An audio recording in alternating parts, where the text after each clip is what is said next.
Hey, I'm going to take you into the intro. Let me screen. Of course, it didn't just play it for me. No.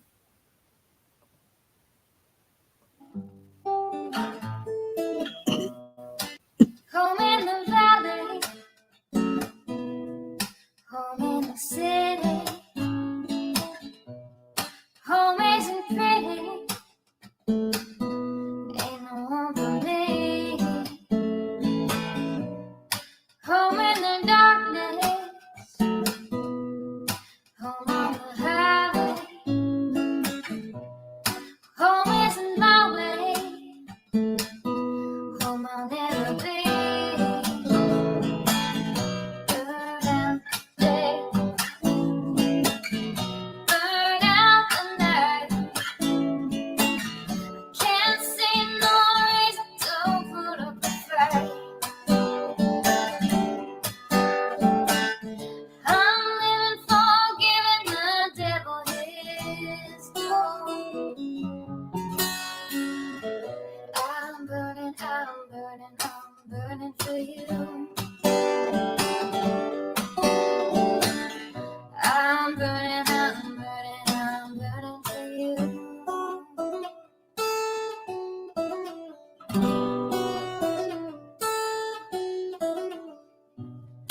Time is the essence, time is the season, time ain't no reason, got no time to show. Time everlasting, time to play these sides, time ain't on my side, time I'll never know. Burn out day, burn out the night. Now I want to tell you what's wrong from what's right. I've seen suns that were freezing and lives that were blue. But I'm burning for you.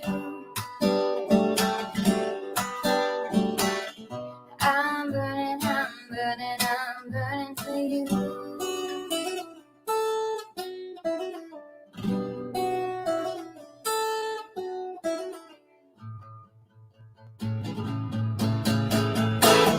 Burn out the day, burn out the night. Can't see no reason to put up a fight. I'm living for giving the devil his due. I'm burning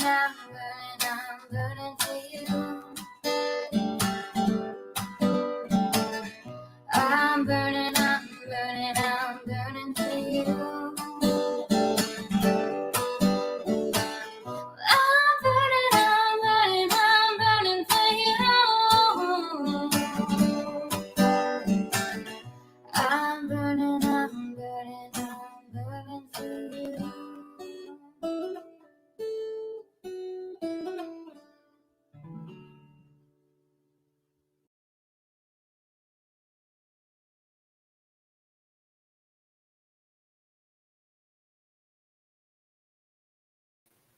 Hey. Let me make sure I'm not muted. How's everybody doing today? It's a beautiful day out here. It's freaking hot. It's freaking hot. The summer is upon us, whether I like it or not. I love living in Florida.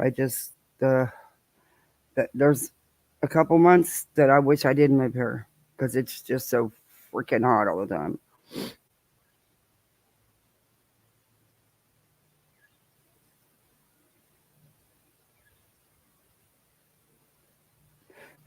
But this time of year, I'm just not used to it being in the 80s yet. I got to get used to it. Oh my gosh, what a morning. I've been trying to. Oh, I overdid it the other day and I made myself sick as hell. Yesterday, I was out of it. Oh, I didn't feel good at all. But life doesn't stop because I don't feel good. I got littles to take care of, animals to take care of, all these freaking wild critters I feed. And Mama Bunny ate the carrots that I shaved and put out there for her. Well, I think she did. They were gone. It could have been anything else, but I left a whole trail of them where I know she likes to go, and they were just about all gone. So I'm hoping she got some of them. Just in case she really does have babies, she might need them.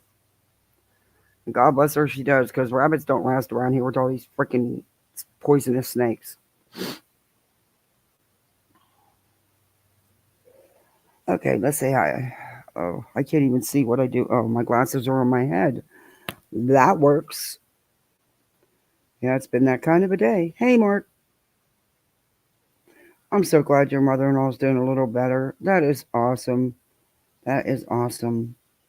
Hey, ho. Hey, Shaylee. Keep trucking for autism. I love that name. Yes. Hey, Freeside. Hey, Sue. Sue, it got hot there? Yeah. I received something today.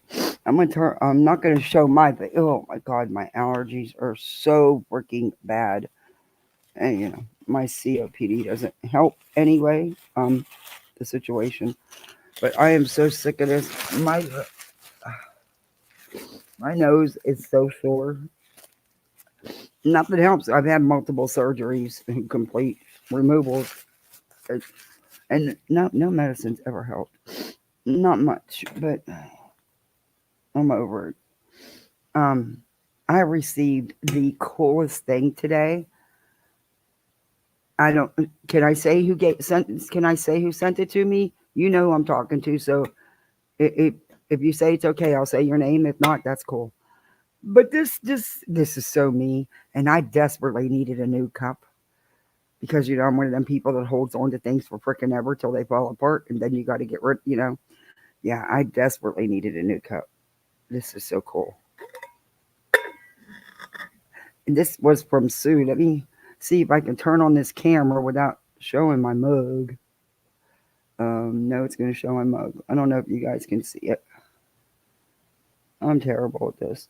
But it says, wait, let me turn it this way. Okay, Kath, you're an idiot at this. All right, it says, you are muted.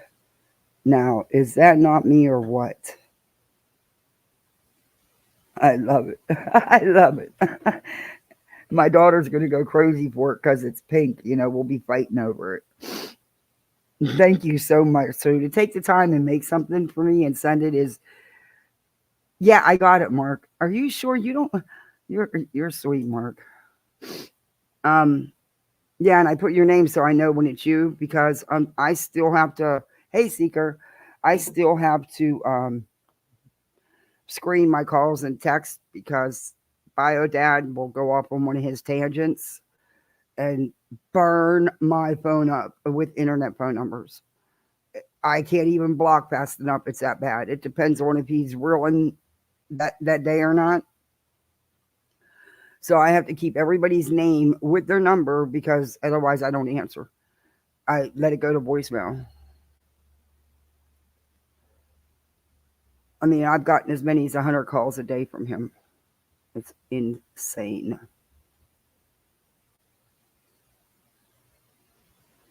But I put your name in it that way I know. Hey, Maureen.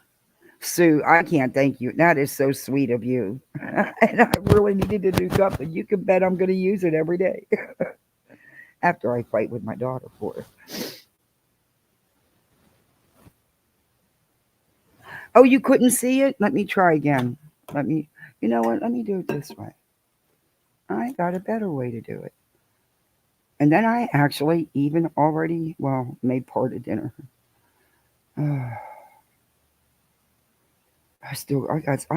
there's so much that needs done. Me and my brilliant freaking ideas that to take everything apart and clean it when my husband's going through a major uh, upheaval at work, with moving and stuff, moving into a new building, a brand new, moving one hospital into another. It is not easy. Okay. All right, there. I got a good picture of it. I'm terrible at holding the screen up, but I'll try it again. Um, it's just I don't even have. I should maybe put my light on. But can you guys see it? It says you are muted. And it's so cool. It has a mic crossed out like it's supposed to be on the you are muted. I'm not showing my face. My hair's a mess. I have no makeup on. All I did was comb my hair today. That's the extent of it. Um, I need to go get it cut off, is what I need. I can't wait to do that. It's driving me insane. It's too long, too thick, and too heavy. And I want to get it colored. And for me to get it colored, it would be very expensive because my hair's almost down to the small of my back. And it's very thick and long. So they charge for extra long hair, then extra long hair. And then, would take multiple colors. And then they're going to charge you out the ass for that, even though they get it at Sally's at wholesale price. So yeah, it would be very expensive with my hair this long because I've done it before. But I want it cut off. It's too hot in the summer. I just want this hair. It's painful for me. It's heavy, and there's days I actually brings me to tears just to brush my hair because of the nerve damage in my head, in my skull. So it can be very painful. So it needs to go. And in a year, it'll be just as long. This is only a little over a year of growth. It grows so goddamn fast. All right, look, Sir Duke, get out of the cords. Get out of the cords. Go play with your toys. I brought everything you could think of for you out here. Now, go. No co-host today. This is a short one. Quit biting me. Quit biting me. Yeah, you're going to get now. No, and I didn't charge this either. Jesus. I can't remember to do shit, can I? Sir Duke, I really, really, truly mean it. I will send you to the moon for the afternoon. Yeah, he's sitting here sassing right back to me. This cat does not care. Nope, he doesn't care. You're not getting on my lap. Stop it. Stop it. Here's another toy. See, but you have to keep this mouse outside now. You understand that, right? Okay, because most likely he's going to end up in the hole anyway. Here, there you go. Go get him. Go get him, Tiger. He's not listening to me. Hey, Patricia. Hey, V. Casser. Hey, Lauren girl.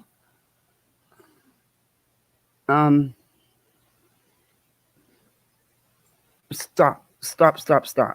What is in your ear? Come here. What is on your ear? What is that? Come here. What are you doing?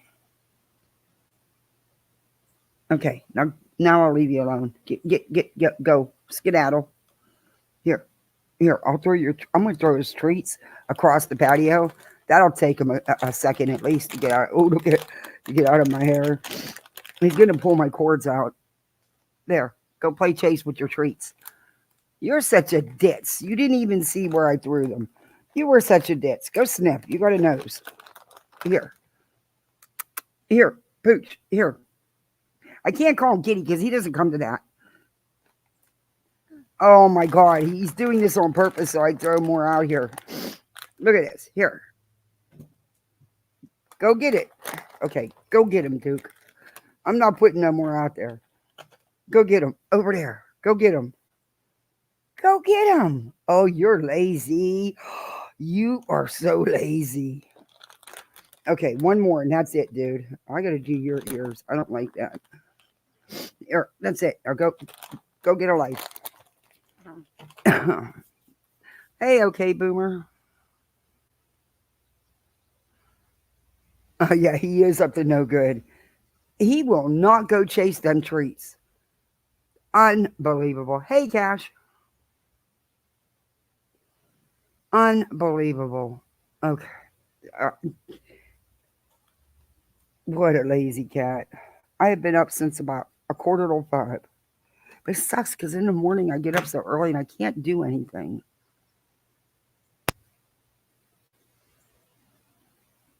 The new phrase will be read my mug when I'm muted. It'll remind me anyway, huh? Oh my God. I have to go to the doctor. They got to give me something to get my chest cleared up better. It's awful. It is awful. Okay, so Bullhornbetty. Why would. Oh. Okay, so why didn't it send my other picture? Huh? That's the weirdest fucking thing. Why didn't it send it to me? Did I forget to hit send? Um, I can't with that one. I can't with none of these idiots. I was gonna do my live, but oh, okay. I'll send it to Hope. That way I know it'll get sent. Because apparently it didn't send it to me. um, but Duchess is going live at 3. So I did want to do my live and get it over with before the kids get home. But okay, I could try to come back later tonight. Um, this is the isn't this cup cold? It says you are on mute, and it even has a muted mic symbol. It is freaking cool. I love it. It's so neat. And Sir Duke's gonna go to the moon today because he's being a pain in the ass. He started bitching at a little bit after 6 to come out on the patio, and he howls so loud, and it wakes everybody up who's not up. And my poor hubby, he works late, so he doesn't need woke up that early by the cat being an idiot because he wants to go on the patio. He can't get off the patio, but he wants on the patio. And he still hasn't went after them treats. This cat is so bad. Oh, you finally figured it out. Oh my God. But anyway, so Betty's on this new theory. Okay. She thinks that she can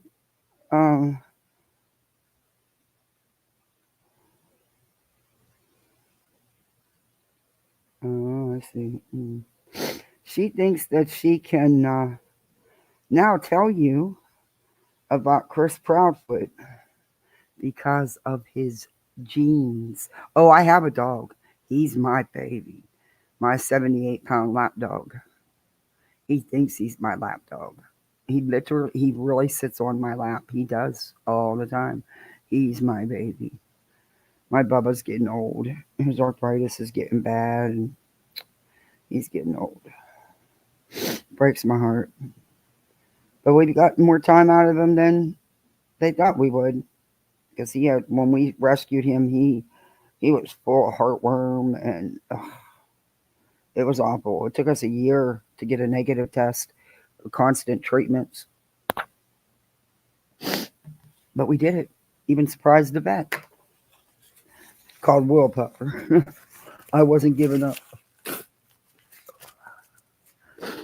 But it already damages the heart, so damage already done.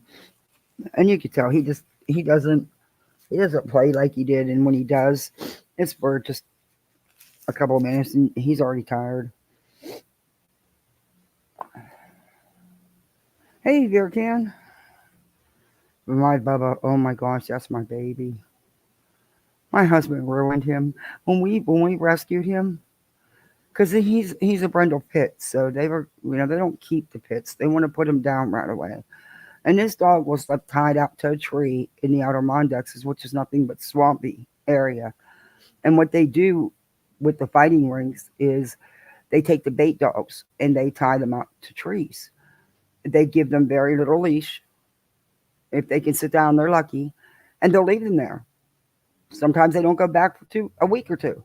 If the dog's there after a week, so be it. If not, usually after that they're not. If they're even there that long, because they become gator food. But because they can't go nowhere. They're tied to a tree. They're tied to that tree.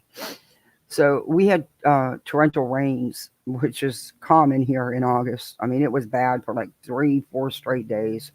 And I truly believe that's what saved his life. Because even the vet said it's a wonder where he was. Gators don't feed in the rain. When it's storming like that, they won't come out and feed. And it didn't, it rained for days. I mean, it didn't stop. It was awful. But yeah, thank God the one girl I worked with was really nosy in the middle of the night, and her headlights were so bright that because she had her high beams on, she seen the thing moving. So she went. I'm like, what were you doing down that road? It's a dead end. There's no homes back in there. She said, I took the wrong road. So she ended up in the wrong area, thankfully, because there's no houses back in there. It's nothing but swamp. So she went to go be nosy, and she found Bubba tied to a tree. They said that he was probably out there in 3 to 4 days. Took hundreds of ticks off of him. Hundreds of ticks. It was insane.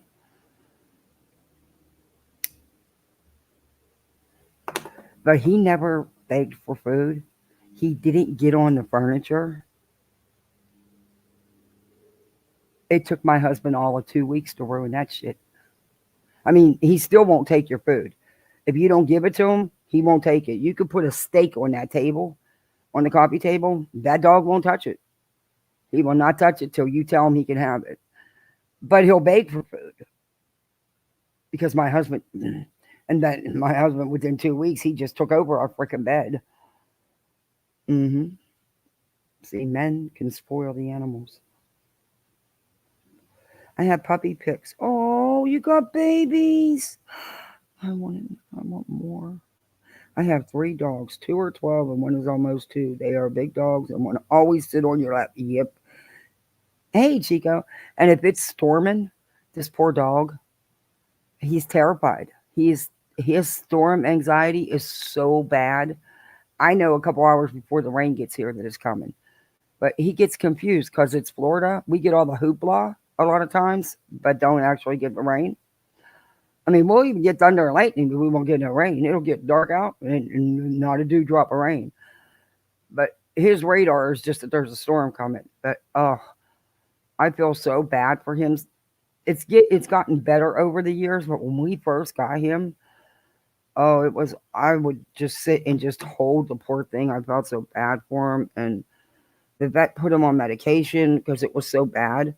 But the way the medication was, it made him feel actually, he'd look up at you and you could tell he was all doped up.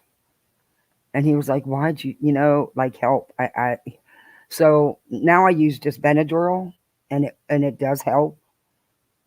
And it's better for him, but it was awful. They had him on Xanax. That didn't last. I couldn't. I mean, if there would have been no other recourse, of course I would have, continued the medication, but found other things that work, like the Benadryl and, just holding them because those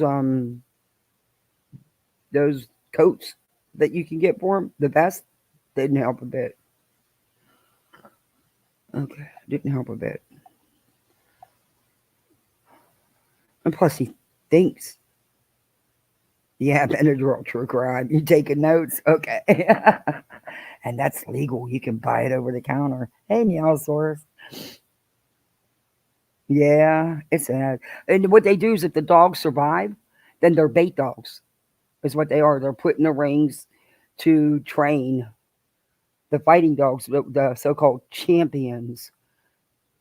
Most likely, if the dog doesn't kill them, they snap their neck when they're useless and throw them in a garbage can. It's really pathetic. It's really fucking sickening. I would love to treat some of the humans that do that to animals. I'd love to treat them the same way. I'm sorry if you don't like it, but it is how I feel.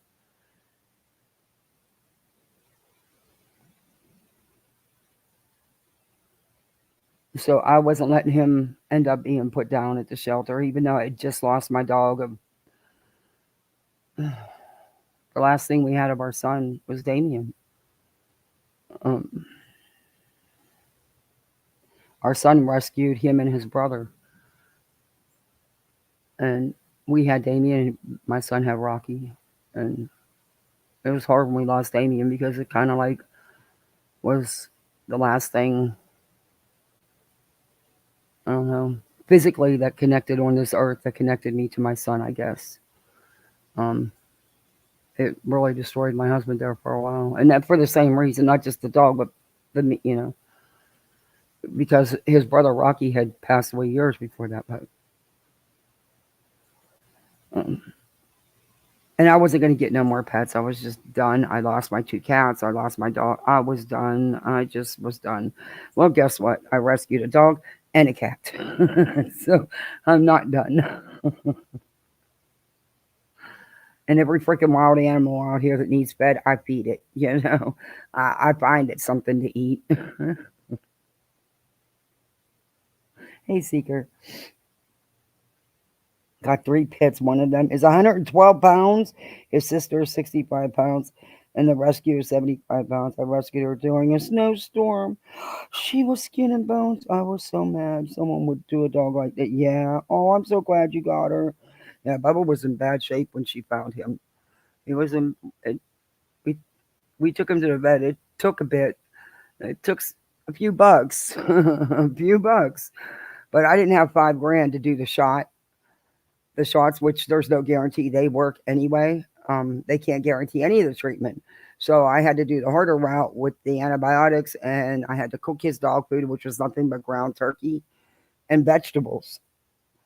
And he wasn't allowed to jump around and be rambunctious.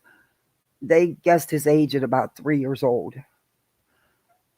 But he had not been, at least there was no physical evidence that he had been used for any type of fighting because he had no scars or nothing. So, and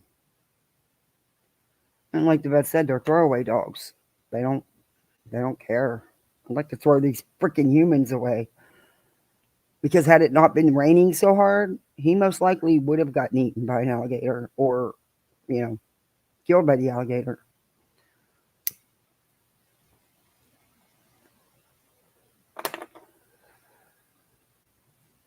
Oh, puppy pics. I can't wait. I love puppies. I love puppies. I love animals. I can't go to the shelter. I'll bring them all freaking home. I ever win the lottery, we are in trouble because I'm going to buy a humongous house, a lot of land, and I'm going to empty the shelter. Don't know what the hell I'm going to do with them all, but I'll have money, so I'll be able to hire people to help me take care of them. But I don't never want to see another animal. I can't, man. Kids and animals, they are the two most defenseless things in this world. That they're innocent, they're pure, and I can't. And you know what? I'd take another animal right now, even though I really couldn't. I would. You hear my cat? He's like, yeah, get me a play buddy. Say, Bubba don't play with you no more. Him and the dog used to play chase and everything. Bubba's just getting old. His little heart's damaged. You can tell. And he's a brindle pit. I don't know. People tell me that they don't, if you get a good 13, 14 years, I'm like, that's young for a dog. But I guess it's not when you think about it. But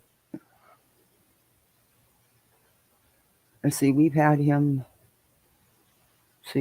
kids almost 5 years. We got them when we were raising our goddaughters. When they were 6 and 7, they are now 16 and so yeah, we've had Bubba probably 8 years. 8, yeah. And they could sit 8, 9 years, and The vet guesstimated his age at 3, 3.5, somewhere around there. You'd never know it. He was so thin. He was so skinny. It's gross. And he is such a lovable dog. And he's such a protector. That dog has jumped in front of two other dogs on multiple occasions because of a neighbor that would just open up the door and let their two big dogs out. Yeah. And poor Bubs would push me right out the way and jump in front of me and fought them dogs because he thought they were gonna hurt me. That's all. He's very protective over the kids. He goes in, he'll sleep in the hallway in between their bedrooms, and he'll go in a couple times during the night and check on them. And he'll get up and go in my bed, but he never does it without um checking on the kids. He's very protective over them. Sad. It's sad, and I think we need. I know it's wrong, but it feels so. Shake a leg. The brainstorm's kicking off in the boardroom. No, it's in Miro. In Miro, you. That dog's my husband's baby. He's my baby. You should see my husband with him. You know, was running, right? I get so sick of these idiots. They don't know nothing about our lives. Just like when I was getting emails threatening my kids. And actually, not just emails, but they were coming in my chat saying stuff about my kids, saying my kids' names too. And we all know where that came from. But I was getting emails telling me that they were going to put my kids on the dark web, telling they were going to do this, do that. And, well, your husband must be a piece of shit, if he puts up with you. Dude, you don't know nothing about my husband. He's not part of YouTube. And my husband's a good dude. He busts his ass to pay for kids that aren't even his. What do? He volunteers with the veterans because he is a veteran. He's 63. He shouldn't even be working. Man's been disabled for 15 years, refuses to take it because you can't live off that shit. He'd rather work and get his money. He don't want nobody just handing him money. Kiss my ass. And the same thing with me. You don't know nothing about my life. You don't know me. You have no idea. But you're big behind the keyboard. See, I don't do that. I'm not going into your real life because I don't give two shits about your real life. For me, it's what you do on this YouTube. That's it. That's all. I don't give a shit if y'all beat each other's asses on a daily basis behind the scenes. I don't care. You probably do. You're so freaking immature. Jesus, I haven't been in a fight since high school. Well, no, that's not true. That's a lie. Okay, I'll correct myself. That's a lie. Okay, I was 28 and alcohol was involved and I had no choice. Anyway. And no, I didn't get in trouble. But, sometimes you're put in a corner where you have no choice. Are you going to stand there and let someone hit you? Fuck no. I wouldn't do that today. I get she was protecting her man, but her man's the one that run his mouth. And come on, what man throws a drink on somebody? A grown-ass man don't do that shit.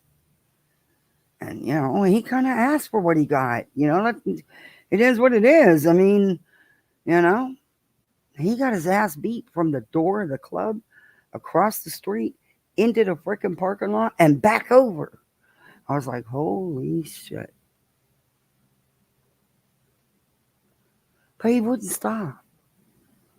You had to be there. But anyway, I had no choice. I tried to walk away.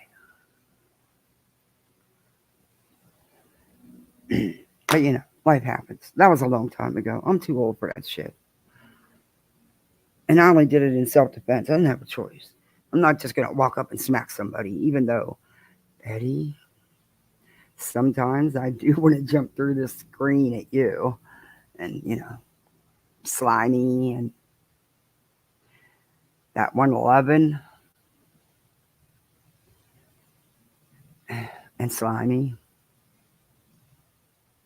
And by the way, slimy, the email you was reading online the other day?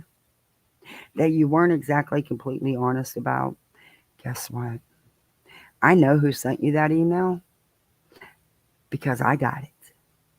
It was sent to me by the person who sent it to you. I happen to YouTube know this person. I don't know this person in real life, just YouTube know this person.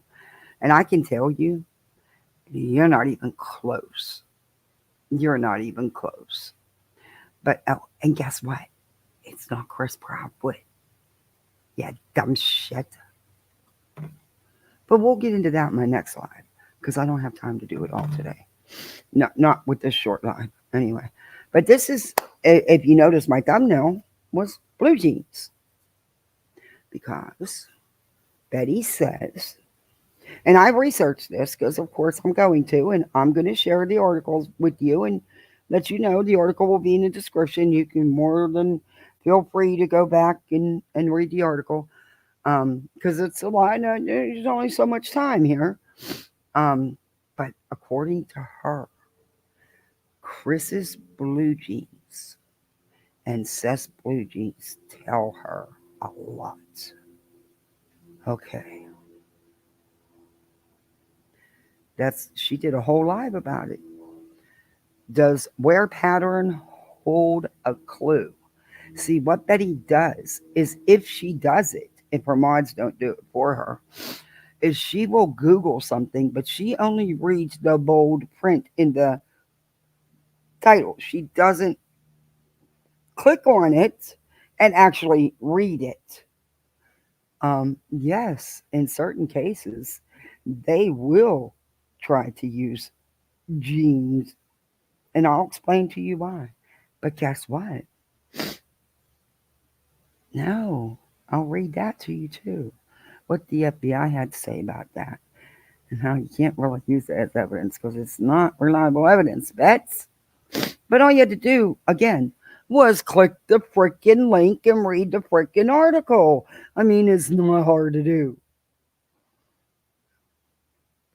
And look, I got littles, I got animals, I got a hubby, I got a house, I got all that to take care of, and I still found a couple minutes to click that freaking article. Now, I don't drive around trying to be a crime tourist. Hey, Claire. Hey, Skullgirl. Hey, Little Ira. So the Hey, one Miss good thing I Angel. can say. So we're going to get into this because apparently I sure will. Oh, you go to rescue too. Oh, see, I can't. Hey, Darby, I can't go to the shelter. I tried. My nephew used to be animal control back home, and this dude, it broke his heart. I mean, he said that was the worst job ever. They don't pay you shit, number one. But he did it because, financially he could go ahead and take a job he really wanted because he cared about it. And that's the only reason why he took that job is because he really cared about it.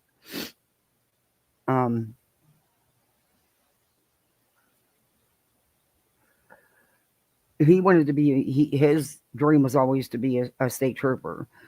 But because of his breathing issues and stuff, that's the only thing that held him back. Because, oh man, my nephew's fucking good looking, man.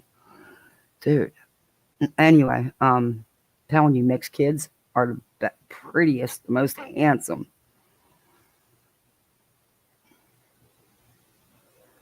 But he said they would tie his hands, be the same abuse over and over again. And he just, after several years, he just got tired of it. He's like, screw this. They're not even letting me do anything. They don't want to really penalize these people for the animal abuse. And it was crazy. But that would be my downfall if I won a lot of money in the lottery. I'm not gullible when it comes to scams, but I'm gullible when it comes to the animals and, yeah, kids. But I would be giving a lot of money to the shelters. I mean, we've got so many private rescues here that actually do good and actually take care of the animals.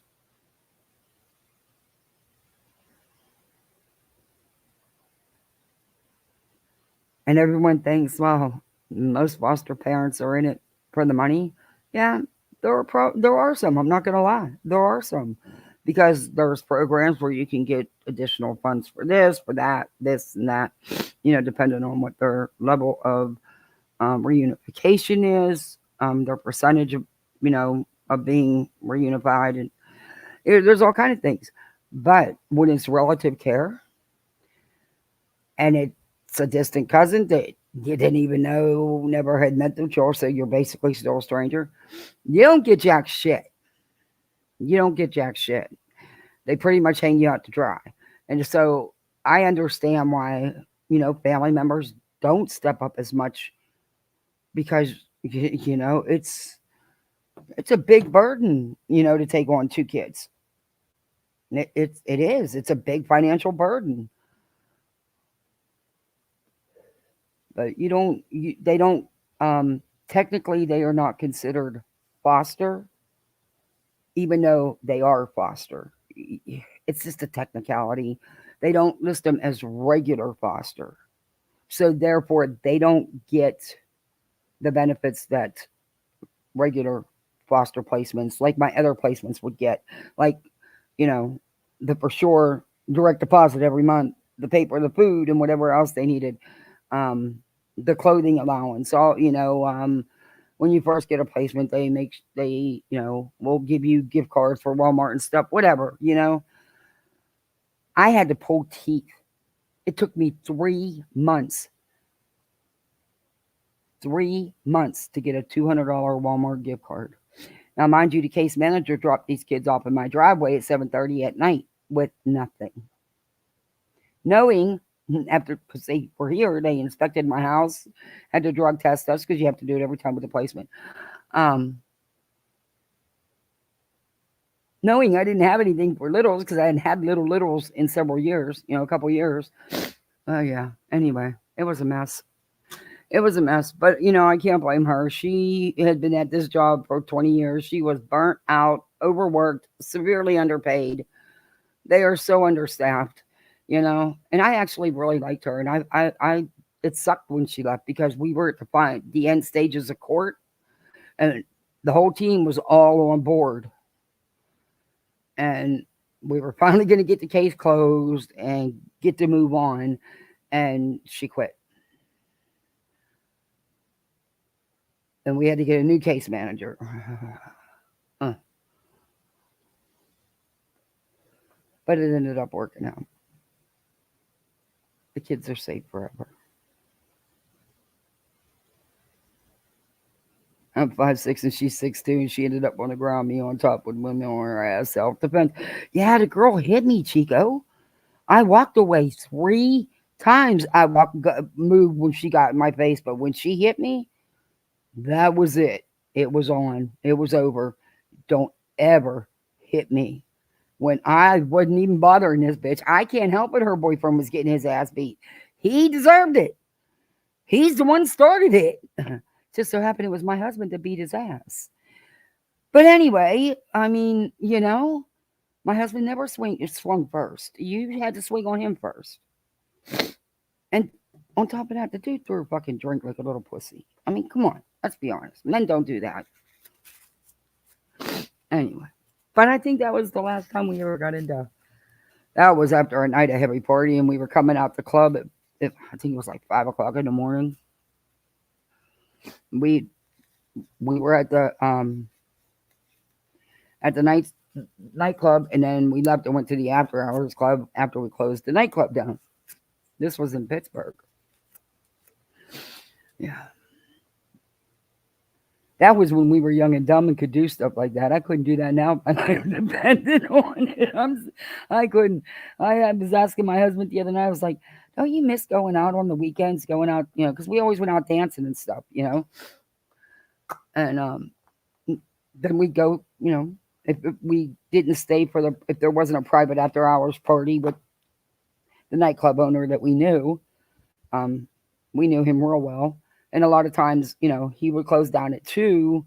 And if you got a chip, you were invited to the private after hours party where the DJ stayed spinning. You didn't have to pay for your drinks after that. He'd serve food, whatever.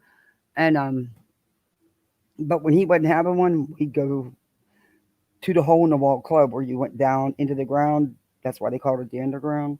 You had to go down the steps because it's down under. It's wild. You come up at daylight. But those were the days. We worked hard for that night out. We worked hard.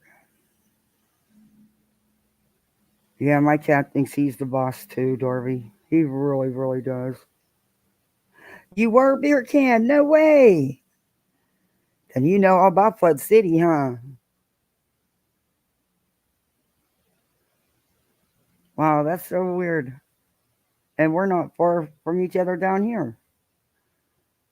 Oh, and I found out that there's another Well, I don't know if that's where she's from, but that's where she's posting things from. Um, that Terry Lynn. Hey, Nikki.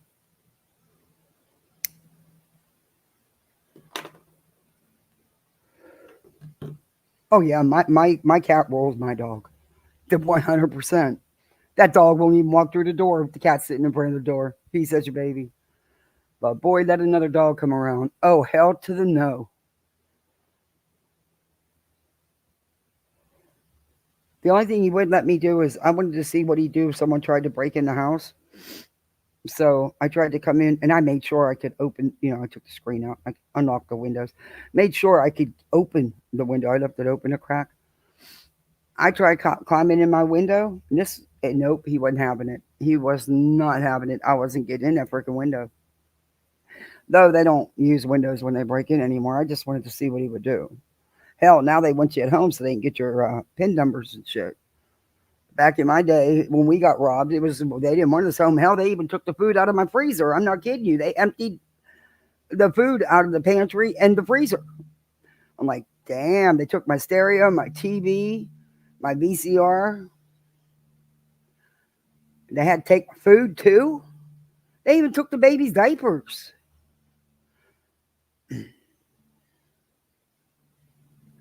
Maybe they needed it more than I did. I don't know. Can't pawn food. Anyway.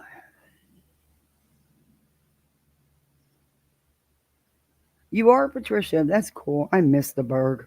We used to get down there all the time and party. A lot of great comedy clubs down there. I spent 6 months in the hospital down there. 6 freaking long months. And she swung on me. Wait. And that was it. In less than 30 seconds, she was on the ground and I was thrown. The police let me go, which pissed her off worse because it was self-defense. Yeah, I didn't get no trouble either. They did, but we didn't. It was because she hit me first. I had no choice. I felt like, dumb fuck. I was the next to the youngest in the girls. All the girls were already gone. I was stuck with brothers. They made me fight. They made me fight. Bring it, bitch.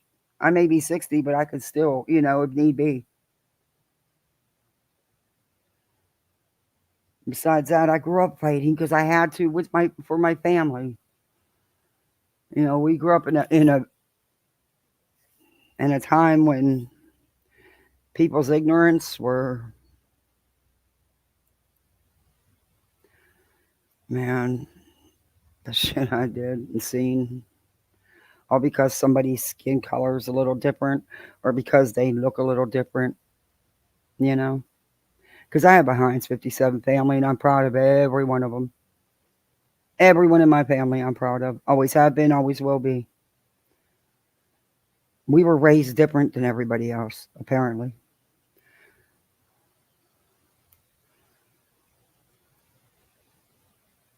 And though I was treated the same way by the same ignorant assholes, I can't tell you what they were feeling because it was different for them than it was me. Because at the end of the day, I was white.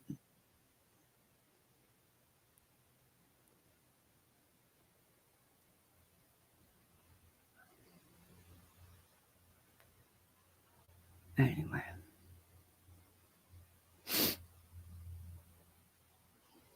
People are ignorant and nasty. And I didn't like people at all. I grew up to dislike the human race because of how they were. How they were.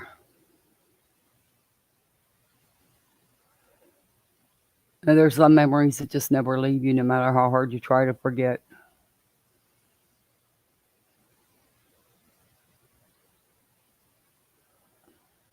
Some horrible shit, man. I was a kid. I was 12, maybe. And the motherfuckers beat my nephew to a bloody pulp and held me, and there was nothing I could do. Nothing I could do. Just because he was different. But he wasn't different. He's a human being. They just couldn't see that. They couldn't see it past their own ignorance, their own hate.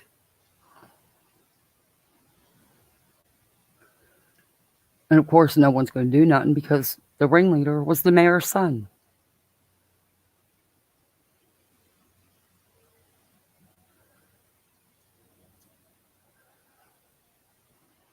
Anyway, let's get into Betty. I don't want to. Yeah.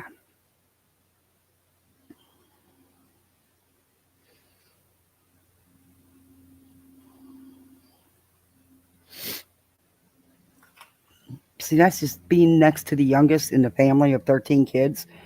My sisters were grown, married, having kids when I was in junior high. So, I've got sisters that are in their 80s. So that's probably why I've seen a lot more than I probably really should have as a kid. But, kind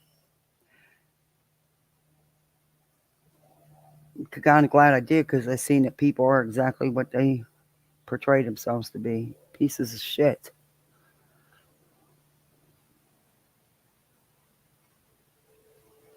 I can't see hating someone. Like, I don't know. I don't get it.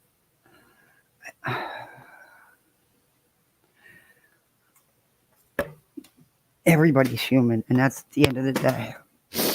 We all have red blood. We all bleed the same.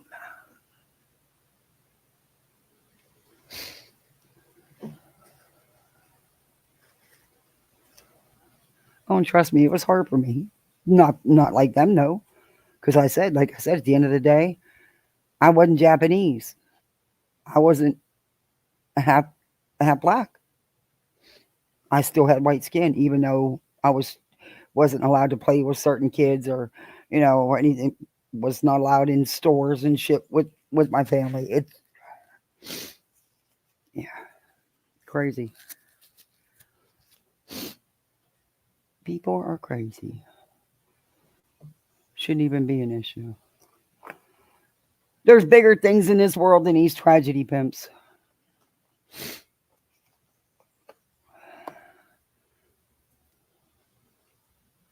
But my mother really needed to invest in a radio because, they didn't really have a whole bunch of TV, They didn't even, So that's why she got 13 kids. She really needed a radio. Something. Anyway.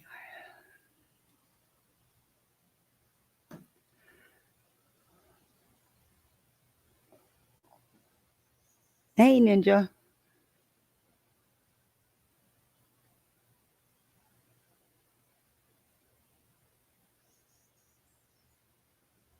Yeah, it's just sick, man. My sister Nancy's husband was, his mother was Japanese and his father was black. Good looking man. He really was. Good looking family. And his dad was a preacher. Of course, not most reputable kind, but a preacher nonetheless. And a real one. I mean, they met. He met her when he was in the military over in Japan. And he brought her back to the States with him.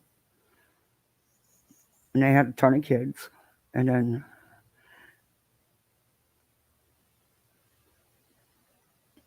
my other sister's husband, Tony, And then my other sister married a Tony. I swear to God, my sisters like the name Anthony. I think three of them ended up marrying an Anthony.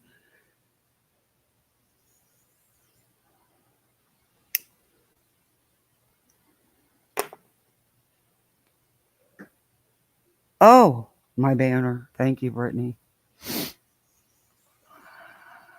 Yeah, because Betty will strike. She did that the other day, man. And I know it was somebody from her team. Well, Crimes and Passion took down her live, or tried to, but it got reversed and put back up. But it's not the point. Of course it's going to. It's the point that you interrupted it live. That was your whole goal. You knew it wasn't going to stay down because you knew nothing was going on that was violating TOS. You just have to be an asshole. See, I don't play that shit. Don't mess with. No. Mm-mm. I mean, if it's terms of service, yeah, I mean, that's what terms of service is there for. But come on, you could be taken down and done away with your terms of service violations, but people don't do that. Evidently, because you're not, but you did just serve a suspension. But that was all on you. See, you do this stuff. She wasn't doing anything to you. You were just mad because someone was talking about you. That's all. So we're going to listen to Betty about her blue jean theory.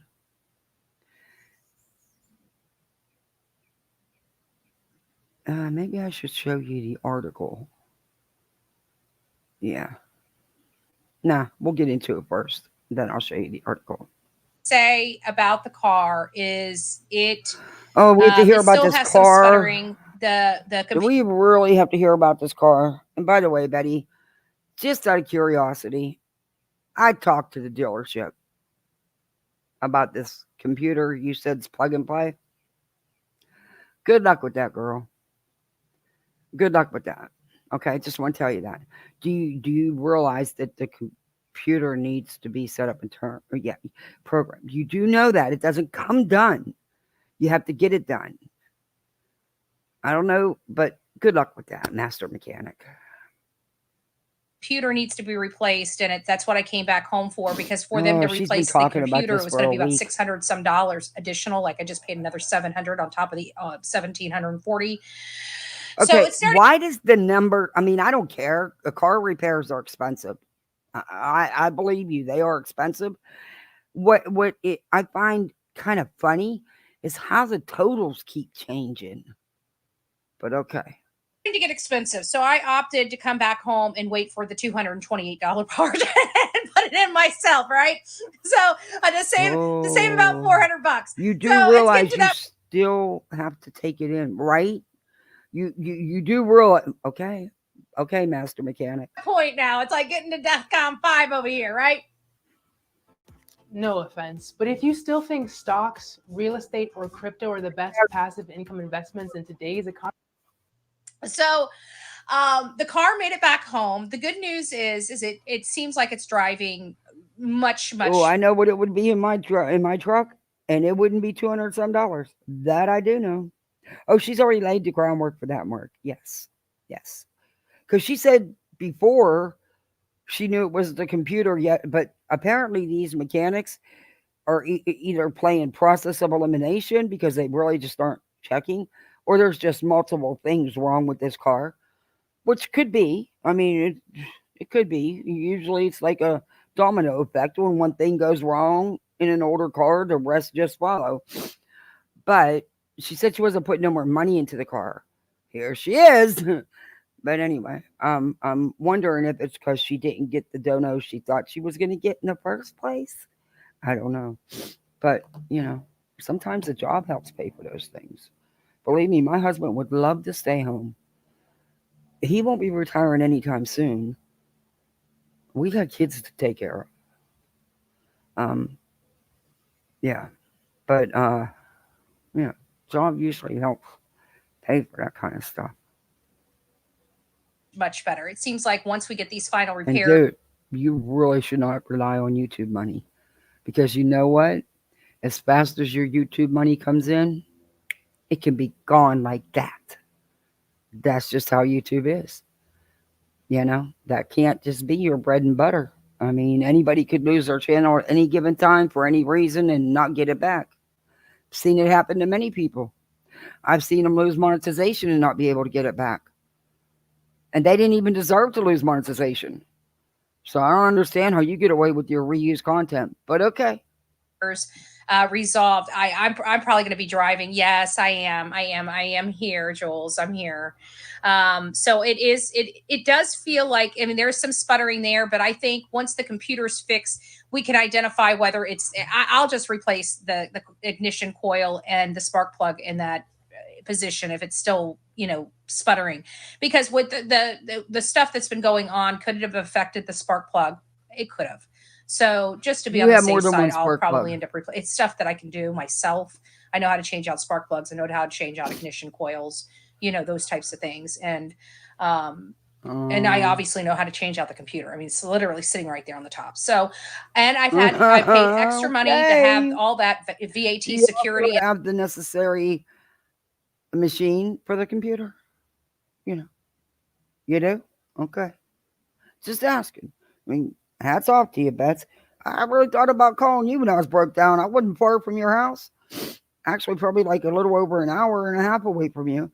I really considered being stuck on that highway all freaking day with a 6-year-old that wasn't feeling good. Who did amazing, by the way. I really thought maybe I'd call you and save $3,000, but yeah. And all that crap. To say I gave them the VIN number, like it's plug and play. Like I paid extra money. I think it ended up not $228. I think it ended up being under $250 for the computer. I jumped at it, right? Completely pre-programmed, plug and play. Oh, baby, all day long. And it's from a company right here in Homestead, Florida. They're going to ship it here, US UPS ground. I'm hoping to have it by Friday. I was hoping to have it by Thursday, but then I thought about the programming. It's got to be programmed before they can ship it. And, I never know. So it's probably so I'm probably going to get it Friday or Saturday instead of Thursday or Friday. Hopefully if it's. Yeah, just a couple hours away from there. It probably would have been better to just go pick it up, don't you think? Yeah, I would have had it the same day. Just saying. I don't know. It's here by Monday, we can get out of here because as soon as the car's not sputtering, I can get out of here. But didn't the last mechanic tell you that you had another fuel pump inside the tank that he believed was part of the issue and probably should be changed out? I mean, I'm just going by what you keep telling us, but really, I'm tired of hearing about your car. Can you please get on to the Blue Jean thing? The car drove fine. I mean, to be honest with you, for the most part, the car drove absolutely fine. Other than the misfire in the third cylinder. So and why are you changing the computer if the car is driving fine? Anyways, that's the woes. We were trying to get out there. We never made it out of Florida after spending some ungodly amounts of money for a vehicle, and it just kind of sucks. But I think we're getting to the root cause, and I think we will be out there. So I just want you guys to know that we're still going. This does not deter the mission at all. We've got places. I've been studying maps for literally 6 places for what? What exactly are you going to do? Because yet again, the Bullhorn is late to the game. You are always late to the game. What exactly are you going to do that the professionals have not done?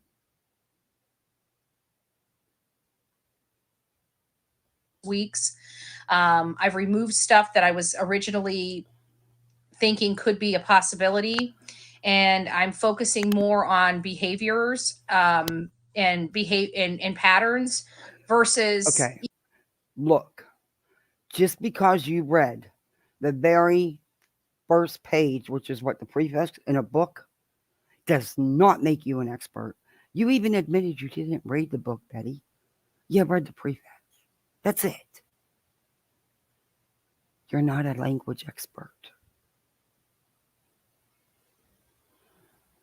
I'm kind of looking. If that's all it takes to be an expert is to buy a used book. Well, damn, what did I spend all that money going to school for? I mean, I could have got my nursing degree and my medic license and my business degree and all I had to do was read a book. How much time I spent in school? Because my dumbass kept going back because I wanted to do something different, but I ended up going right back to the same thing. Yeah.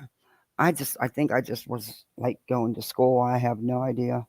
But damn, wish I'd have known this. Do you know how much money I would have saved?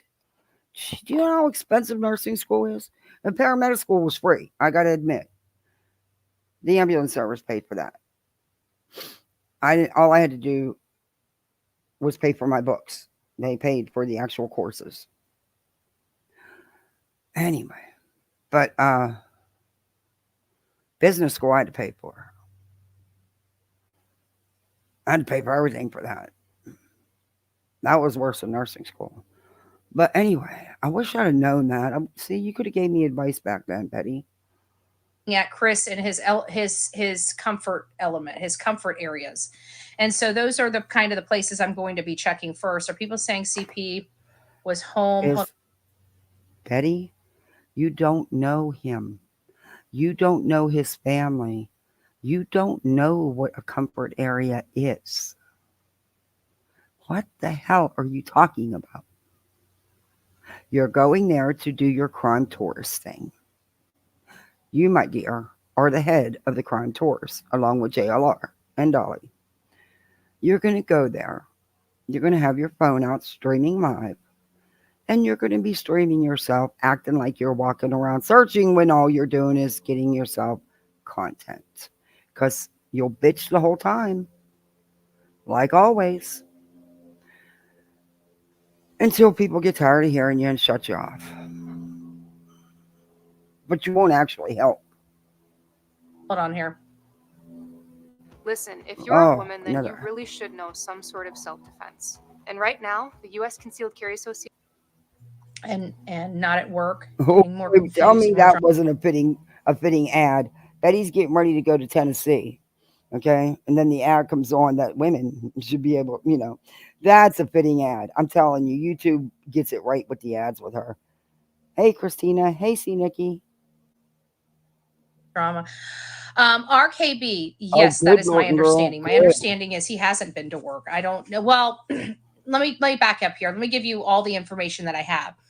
We learned that Chris, from a person on his job, which obviously was talking to people, and I'm sure Chris probably lost a gasket over it. But no, I don't think he lost a gasket over it. Because number one, you don't know if that person is even legit. Number two, it's a huge construction site. You don't know if they actually even knew each other, or maybe they just didn't like each other. It could be any of the above. But you can't take what somebody put in a Facebook group as solid anything. But you do. You do. One of the people at his work here we go. People know that they didn't start working until 7 o'clock, and that's 7 a.m. Okay. You know what? I call bullshit. My husband's been on many huge construction sites. And just because he didn't climb up into that bulldozer till 7, that'd mean he wasn't on the job site. It's not like you just walk in at 7 o'clock, climb on up there, and that's it. God, you're such an idiot. Hell, any job. I didn't get to go into work at 6 o'clock and be right on that floor. No, I had to go into report first. There's things you do first, Betty. And if I wasn't receiving report, I was giving report. The morning that Sebastian disappeared, it's that same person that Hey, also informed us that Chris Proudfoot was working. Hey, chat. Wait a minute. People, couple things. Which computer bets? Your car has at least 2 separate ones, and they are not 250. How much you want to bet she's using SF search maps? Oh, she is. Off Twitter. Yeah, definitely. Hey, Ryan, good to see you. 150 years. Hey, Kim. Hey, Stephanie. Trev Time posted updates on Sebastian. Oh, Lord. Hey, Misha. I will have to check that out. the night shift. And so we thought it was working the night shift and all this other stuff. Let me But then speed her all up. of a I'm gonna be sudden, late things for started getting really weird at church. the camper. So cameras started being installed, and I'm thinking, this is a little odd. Why is he installing cameras on the camper? And then I kept noticing that Katie's vehicle wasn't there. And I'm like, these are military people. Betty, the camera was there. It wasn't just recently installed like you're alluding to. And, people break into them, and he would work all day long. There's nothing wrong with him having a camera on his camper. That fifth wheel was freaking nice, and I'm sure it wasn't cheap. And they are so easy to break into. Just saying, it's not that big of a deal, and it's not no big red flag. Is this a diversion? Is it a decoy? And then that was A right about the time diversion, that a Seth diversion. got the PI, and the PI let the cat out of the bag that Chris and Katie were in Hendersonville. They just weren't staying at the home. So seriously, like, this camper has been a decoy, taking attention away from them where they're at. They still haven't disclosed the location. I really could care. Yeah, you're trying to find out. You do care when it's none of your business because you want to harass these people. Isn't that pathetic that the parents of a missing child have to hide? That is freaking insanity. They have to leave their own home. And you don't see an issue with that. They shouldn't have to hide.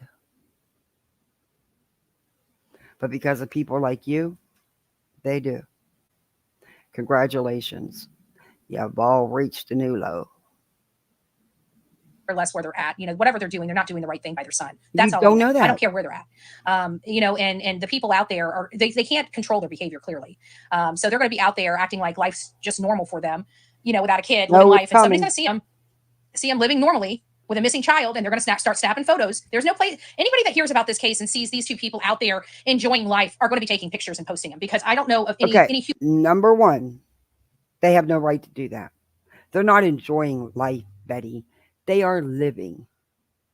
You have to go on living. Unfortunately, life doesn't come to a stop. You have to do things like eat and sleep. And they don't deserve to be stalked and followed everywhere they go. They have to sneak around so they can put up posters for their missing child. You can't even grasp that because you don't see anything wrong with it. Because you're one of them people that would follow them and stalk them. No, we didn't get to the pants yet. It's coming. Hey, Katie. Human being that can sit there and look at this man and woman going shopping. Like, they're upset with these. Exactly, Katie B. Not doing the right thing by their son, searching billboards, yard signs, working with Ellie closely, setting up events, not doing anything. Yeah. To Betty, that's not doing anything because this live, that's the only reason why I'm doing this, so we can laugh. She's going to tell you what her genes tell her. These motorcycle, we're going to get into some of that just here in just a moment. Motorcycle exactly, Mark. Shop. I keep thinking, you wonder why people are taking photos. I wouldn't be surprised if these are the employees doing it, to be honest with you. I don't want to get anybody under, in trouble or anything, and deny. That's my policy, right? I guarantee you, if you need to leak something, you find somebody, because we don't snitch. We don't snitch. So I'm just saying. That's a lie. People are taking photos because they're appalled by their behavior. They're appalled. No, that's not true. People are bothering them because of people like you and JLR and Dolly and Slimy and BJ and CJ. Yeah. And CJ just thinks he's such a smooth talker. He's gross. Two people in a motorcycle shop shopping for a motorcycle with missing people with a missing son on their shirt that everybody in their brother knows that these two people aren't looking for. I can't imagine having to be. Of course, a business is a business, so they're going to take your money, but it doesn't mean that they don't look down upon you for how despicable your behavior is. probably why you're posted all. Betty, they weren't out shopping for a new motorcycle, you freaking idiot. You run with anything you get off these Facebook groups as fact. And so what if they were? So what if they were? But they weren't. You know, when you filmed them, when you were showing the video that someone took of them sitting at a table trying to get something to eat after being out handing out flyers, you wouldn't mention the fact that there was flyers sitting there. Wonder why? You don't know anything about these people. No crime has been committed. They have not been charged with anything. But you've already tried them, convicted them. On what? On what? All over social media right now for being there. And that Katie keeps saying, and we're going to get down to this. Katie keeps saying that this has something to do with Get hydrated, healthier Oh, skin you with freaking Curology ads. Future-Proof RX with clinically proven ingredients like tretinoin. this not being the day. This not being the day, you know, the vigil and then motorcycle shopping. There's no way that it's them, blah, blah, blah. It's not that day. They did it earlier. It doesn't matter what day they did, but I still believe she lied. And I still believe it was the day of the vigil. And I have been analyzing the photo because, you know, I'm from the true crime community, right? That's what we do. We call bullshit when there's... That's a lie. The lie detector determined that's a lie. You are not true crime. You are drama all the way. bullshit to be called because we work so hard. So let's analyze this stuff because you're going to want to stick around for this because now we're going to get into something a little bit interesting. Here we go. And it's called wear patterns. Okay? Okay, now I want everybody to listen to what Betty's going to teach y'all. So let's have a conversation about wear patterns. Okay. So you see these lines on his pants. You see these lines on Seth's pants. When you buy a pair of new jeans, new pants, new anything, when you wear them, it starts forming to your body, developing almost like its own fingerprint on you. Did you know that? If you didn't, welcome to the Bullhornbetty channel. Happy to educate you on something. Is this conclusive? Not conclusive. But it has nothing to do with this case whatsoever. It's just something that you feel you can get on here and talk bullshit about because, you know, most of your audience don't know what you're talking about. Probably all of your audience. And neither do you. But okay. This is not a crime case, Betty. But okay. it's circumstantial. So not we even have that. this. Oh, Not thank even you, that. Beverly. Thank you. God bless you. So we have this right here. Okay. Stop. Now, these are going to be unique to this pair of jeans. Duke, and to the pair of jeans that he is wearing. So Go I don't down to anticipate blanket. any pair of jeans having this type of pattern Come here. on And I now, want you to focus kitty. here. I want you to focus here. And there's some really weird, I don't know if you guys can see them on your screen because I've got a lot of people's comments down here, but I'll post this on YouTube and you'll get a better view of it. But it's right down here in this area right here that really kind of hones it in for me. So when you go over to the wear patterns of this man here, I'm living right here in this area right here. But I also told you to make notice of those. Newsflash, Betty. Anybody that wears jeans is going to have their jeans marked in those specific areas. Your knees, where you bend all the time. Your groin area. The waist. Patterns that were by his pocket. And you do see patterns by his pocket. But it's this creation of puzzle pieces right here That's that have me... because you usually have things in your pockets. And when you do that repeatedly over and over and over again, it does. I know my husband chews. And the same with his wallet. It leaves it, yeah. But what does that prove, Betty? Interested. And because of that, now I can't say that this picture is from that vigil. I can't tell you that. But to me, these wear patterns are similar enough to at least imply that these are the same jeans that he was seen here wearing because of these wear patterns. And so I wanted to come... Betty, my guess is his jeans would have the same, as you call them, wear patterns because he has the same things in his pockets. He walks the same way. Do you not always have your wallet in your pocket? Do you not always have something in your front pocket? Stop it. Here and let you know that there are some signs here that help us determine whether Katie and Chris their new rendition of why they were at the motorcycle shop, whether it was this day. While I can't say it was this day without actually looking at the photo and the metadata and whatever happened, whatever have you, but I can tell you that these jeans now look similar. she's a photo expert, needs the metadata and everything else. She tries to sound like she knows so much and she's so well versed in all this stuff. And Betty's not. Come on, we've reviewed her court documents. We know exactly where she's at. In nature to the ones he was seen wearing at the motorcycle shop. Maybe it was the same pair. Take that for what you will. But that was a great question about whether he was working or not. People wear jeans more than once. Yeah, go figure. I don't know if he's working, but it does sound like he's not. I noticed that his truck, there's a lot of people that are different people that are going by this campground, because obviously this is a national and worldwide case. There's a lot of eyes on this case, monitoring it. And so, people of the community feel that they have a duty to, keep people informed, and they have that right to do on public property. No, they don't. What you don't have the right to do, and none of these people have the right to do, is infringe on somebody else's rights. But you don't understand that. You think you have the freedom to do what you want. You don't. That is stalking. That is against the law. Which they're exhibiting their constitutional rights to drive around and take photos on public property. That's the law. And one thing I've noticed is his truck doesn't move very much. I've noticed that in a lot of the pictures almost daily. But you slammed him just last week for going back to work. You see what I mean? These people cannot win for losing. He got trashed and tore apart for going back to work. Now she's saying he's not working and he's being trashed for that.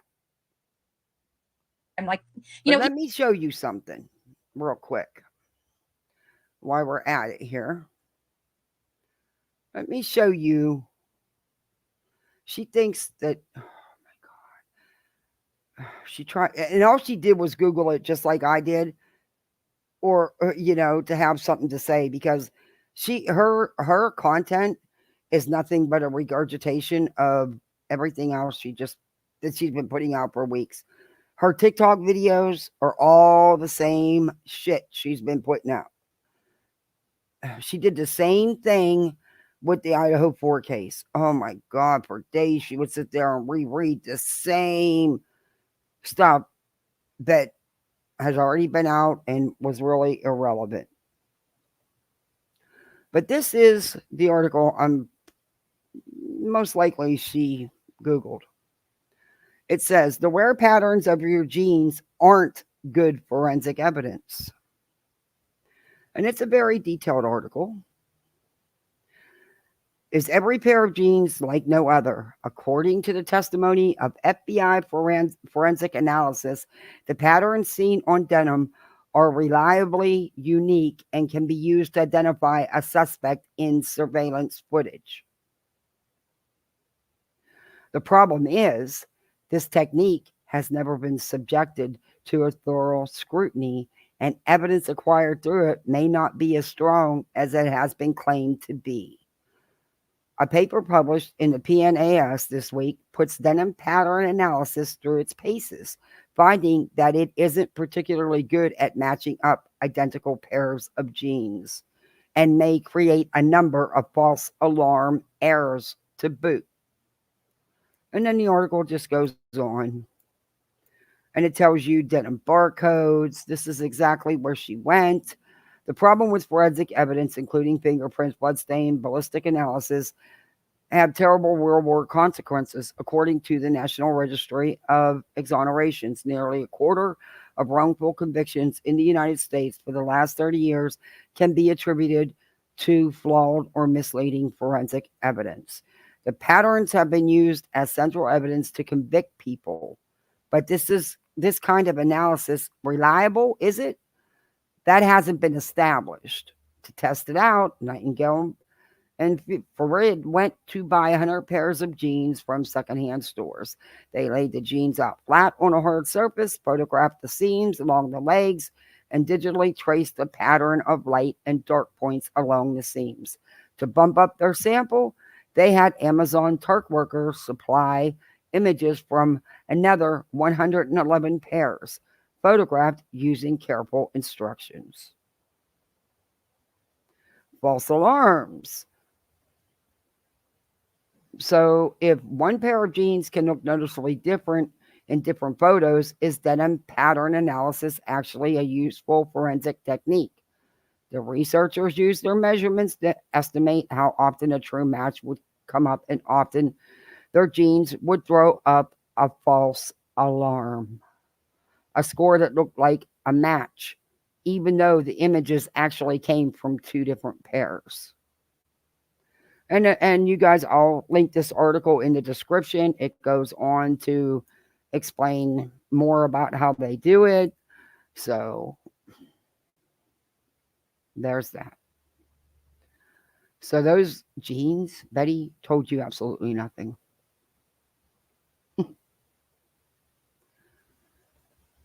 It's a Google search, Betty. A damn Google search.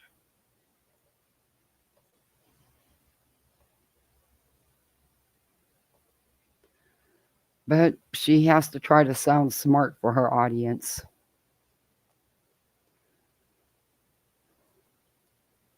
Baker act, Betty. But hey, it's me, Everly. Betty having one follower blows my mind. Well, she was, Betty is vile and not intelligent. Hey, Story Night. Fireflies.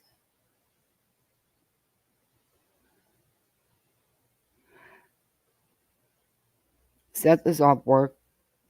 His work is allowing him to do what he needs to do. He is not being paid for being. I don't know about that, but if he's off for an injury, I don't know. I don't know. I honestly, Chris was destroyed for going back to work. Now he's being destroyed for, according to them, not working. But hey, Skip DeMarlo, it's none of their business whether he's working or not. Bills don't stop. Even though you would like everything to just come to a standstill because your whole life is turned upside down, it doesn't. It doesn't. Been there. My sister didn't want to leave the house to go to work. She had to.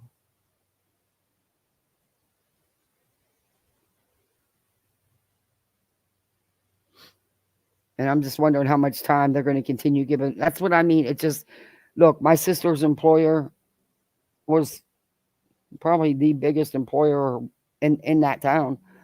And they did give her leeway to an extent. But eventually you have to go back to work because they need that. They need you back at work. That's why you know, if you can't be there, then, hey, they're going to hire someone else. And you're going to, that's just how it is. That's just how it is. There's only so much leeway they can give.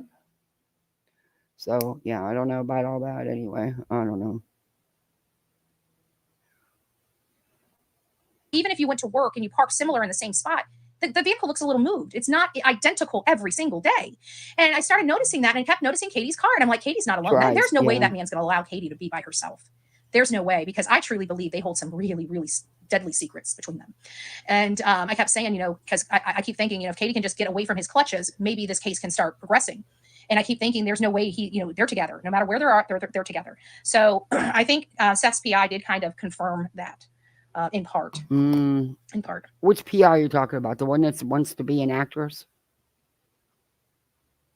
Was that the one you're talking about? Man, I'm not throwing no shade, but I just have some questions about some of that post and some of the things that this PI is entertaining. They had on, they also had, but they were basically saying, I don't know. She said, I don't know what her statement was. I didn't actually see her actual statement. I only heard it. So when I hear things that I can't, physically see it or visually see it, then I have to only put so much weight into what I'm saying because I can't corroborate it.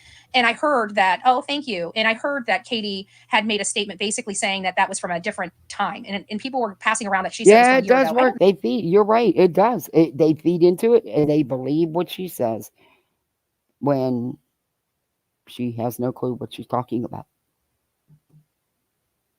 No, she said that because I didn't see the post. So if she said it was from a year ago or something like that. Okay, see, this is what I mean. Betty, You don't know. You're running on hearsay and gossip and rumors, and you know that, but you're still putting the disinformation out.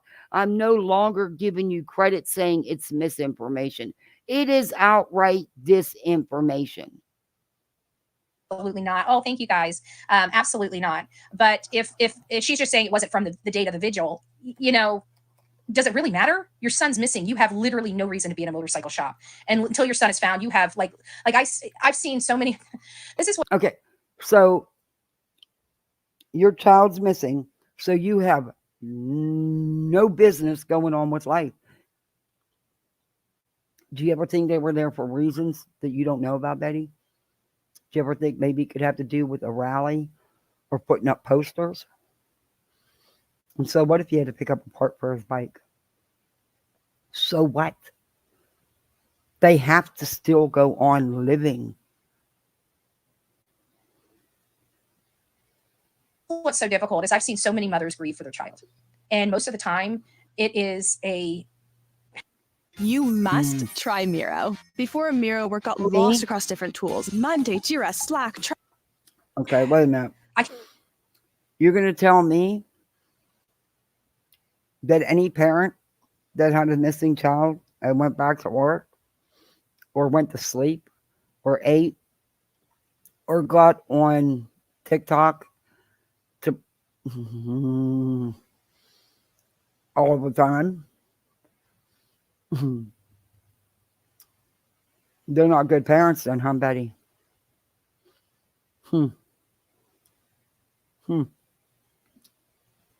Okay. Can't express it, but it is a sound, it is a look, it is a vibe that only comes with a mother that has lost her child. And I can tell you, out of every one of them I've seen, they are very much similar. Out of all of them, out of their backgrounds, their mental capacities, everything. A grieving mom is a grieving mom. And I've watched... Nope, that's not true. That's not true. That is so not true. And you've got to be blind as a freaking bat to not see how devastated that woman is.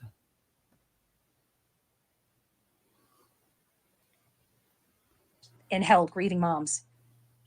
And I've never, outside of Candace Wells, because I really wasn't into the West case that much until it was like trial time. I did monitor the case. I knew the case was about 2 boys missing and this, that, and the other. And I knew about their travels in California, going from Bakersfield over and all this other stuff. But I really wasn't involved in it until almost the arrest. I remember the first time I really got interested in it was when AV Watchman was there for their arrest. When law enforcement pulled their RV over and put handcuffs on. That was, a lot of people cheered all over.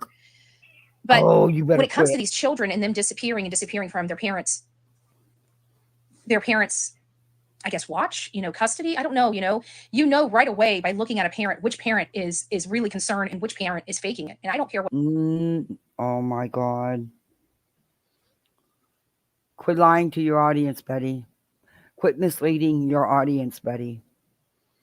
Anybody with 2 eyes could see how devastated that woman is. You can't not see it. But you know what? People deal with things very differently, and that's okay. That's how it should be. You're not going to have 2 people act the same. You're really not. You clearly have not paid attention, have you? Because according to you, she didn't act the way you think she should act. So therefore, she's guilty and she's hiding something. And then Chris went back to work. He was a dirty dog. No good. That's it. Have you said that about the parents of other missing children, Betty? Have you? Or just the ones that use the kids being missing as their grift? I hate to say it, but it's true. And anyway. What any of these crackpots on TikTok or YouTube or any other social media platforms that want to sit there and stick behind monsters that hurt their kids because somebody didn't tell them that, hey, they're a monster. They didn't get it from law enforcement. I'm sorry. We as a public know when something doesn't smell right. We know. And we as the public are not judge and jury. We are not law enforcement. I don't have any evidence that they did anything. No one does. And I'm sorry, they're the parents of a missing child. I am not going to hang them out to dry. I'm not hanging none of them out to dry It just doesn't sound without any evidence. like Katie or Chris gave a crap about Sebastian. I mean, the appearance of the outside looking in just seems like they came from a good home. You know, he looks like he was well loved. He had Change great my name parents. to Both Damn It Duke. military, had a clean home, a beautiful home. You He know, is had all all these up in great my cords. staff at school Ugh. that just adored him. I mean, when you're an outsider looking in, it just seems like there is no way these I parents know, could but be I can't hold you responsible. right now. For us to I'm pick up on that so sorry. quickly, I think is next to amazing. You're making I me mean, feel it really really is. bad. Aw. And somebody says, respectfully, why does this You're matter? just And I'm a looking and baby I talk, so kid. I don't know what you're talking about. I think it's the motorcycle shop. It matters because I don't know. And the only reason I think it's about the motorcycle shop is because the next comment below is the motorcycle shop closes at 4 on Saturday. Vigil was at 6. Still, was it during it? Was it before? Does it really matter? I mean, and I think that. Yeah, actually it does. Because you've made it a point, you and several other of these trauma people have made it your life's mission to say, oh my God, they were out buying a motorcycle, their son's missing, oh my God, they did it, they're guilty, look, they're living life. So yeah, because of you, it does. But guess what? It wasn't the same time. It goes back to the cast iron heart. Probably makes sense. Why does it matter? Is because there's a 15-year-old boy that's missing, their boy, from their home. Bob. It matters because that child has not yet been found. They can't tell us anything about what happened. They can't produce. No shit. You're a genius. You are a genius. You know, when you run away, you don't broadcast it. You don't knock on mom's bedroom door and say, hey, mom, I'm running away here in 5 minutes. I just wanted to let you know, and this is where I'm going to be. It don't work like that. They can't tell you what they don't know.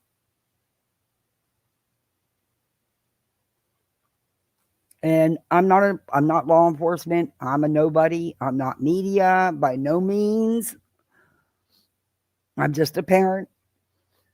But I truly think he was lured out of the house to meet someone because of the way it all happened and the way he left. That's just my opinion. No. I hope I'm wrong. I hope I'm wrong. And I hope he's found safe and returned home. That is the only outcome I want to see. Produce the child, and they're out shopping for motorcycles and selling homes. I don't know if you're a mom or if you're a father or if you're an aunt or an uncle. And I don't know how I can have you put your mind and your mindset into. My dog fell asleep with his head and paw on his food bowl the other day. Oh. A situation where your own child was missing or your own niece or nephew or whatever child that you. I've been there, Betty. I've been there. So unfortunately, I know what they're going through. You, however, don't. And you don't understand. I also was there when she was notified they found his remains.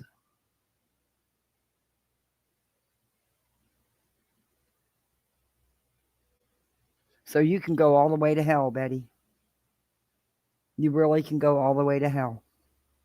You haven't wanted any positive, good outcome. You never do in any case. You always want the worst. From the very second you go to the worst case scenario.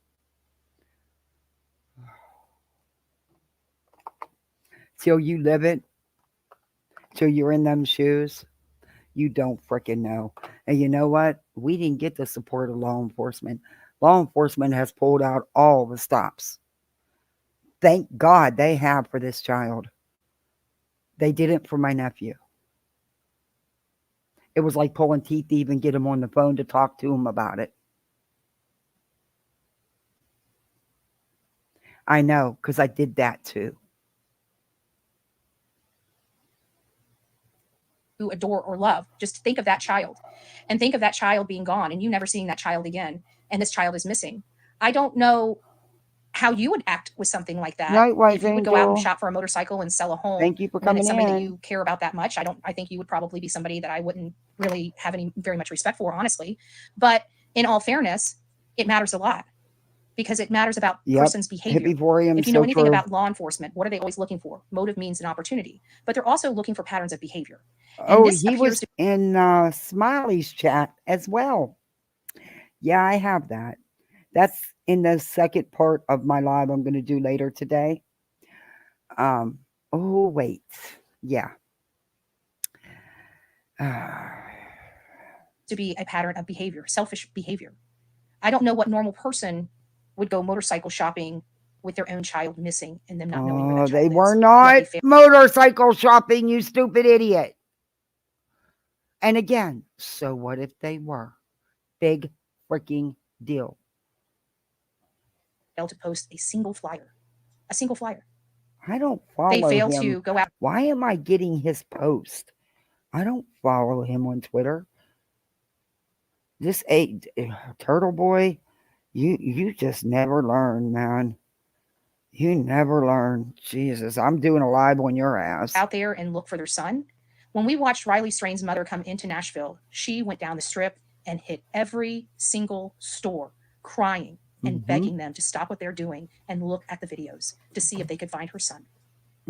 I think that's kind of what I'm expecting from them. That's why it matters. And you don't know. See, What the the science thing is you showing don't us know is the what they're universe- doing, Betty. You have no clue. You have no clue. That boy matters. He deserves better. You're right. Especially- He does matter, and he does deserve better. He deserves 100% better than what you vultures have been putting out. When we hear, we have such a high regard for our military in this country, a very high regard. And to think that this man right here is Navy and Katie is Navy. And we spend a lot of money training them in our military to run toward the danger, to help. And when it comes to their own son, they retreat, hide, and run away. Okay, first off, you go through boot camp. You're not trained in how to deal with your child's missing, Betty. They don't give you no training for that, Betty. Also, they didn't retreat and run. They were actually chased out by you idiots. You have no idea what they're doing. And that's the problem. See, they don't need to stream it all and jump on panel after panel saying this and saying that and putting out facts and info that have nothing to do. Well, I can't even say facts. Just say info. That have nothing to do with him being missing. That's what you can't stand. Because any of the parents that talk to you, you don't turn on. It's the ones that won't that you turn on. You jump the train. That's all, Betty. You don't have any original thoughts or any original content. You jump on the train and yell, all aboard. They gave more craps about me and more craps about you to fight for our country than they do for their own son. I don't know how. Oh my that doesn't God, I matter, can't how their believe you're behavior saying doesn't that. matter. Are you freaking kidding me? You really are a piece of shit. You really, truly are a piece of shit. You don't know these people. I don't know about anybody else, but I know what I seen in their interviews and in her solo interview. I seen two people that are devastated. I seen a mother who's freaking broken. So you can go all the way to hell, Betty. You be in the military all you want. Nothing prepares you for that. Their behavior absolutely matters. And we got almost 700 people in the chat right now. If you believe that this matters, that their behavior matters, put a hand up in there, put a one, put whatever your heart's desires, because I want people to see this is not normal. What This is not normal behavior. What is not normal? What exactly would be normal behavior for you, Betty? What is not normal? That they're not streaming everything they're doing?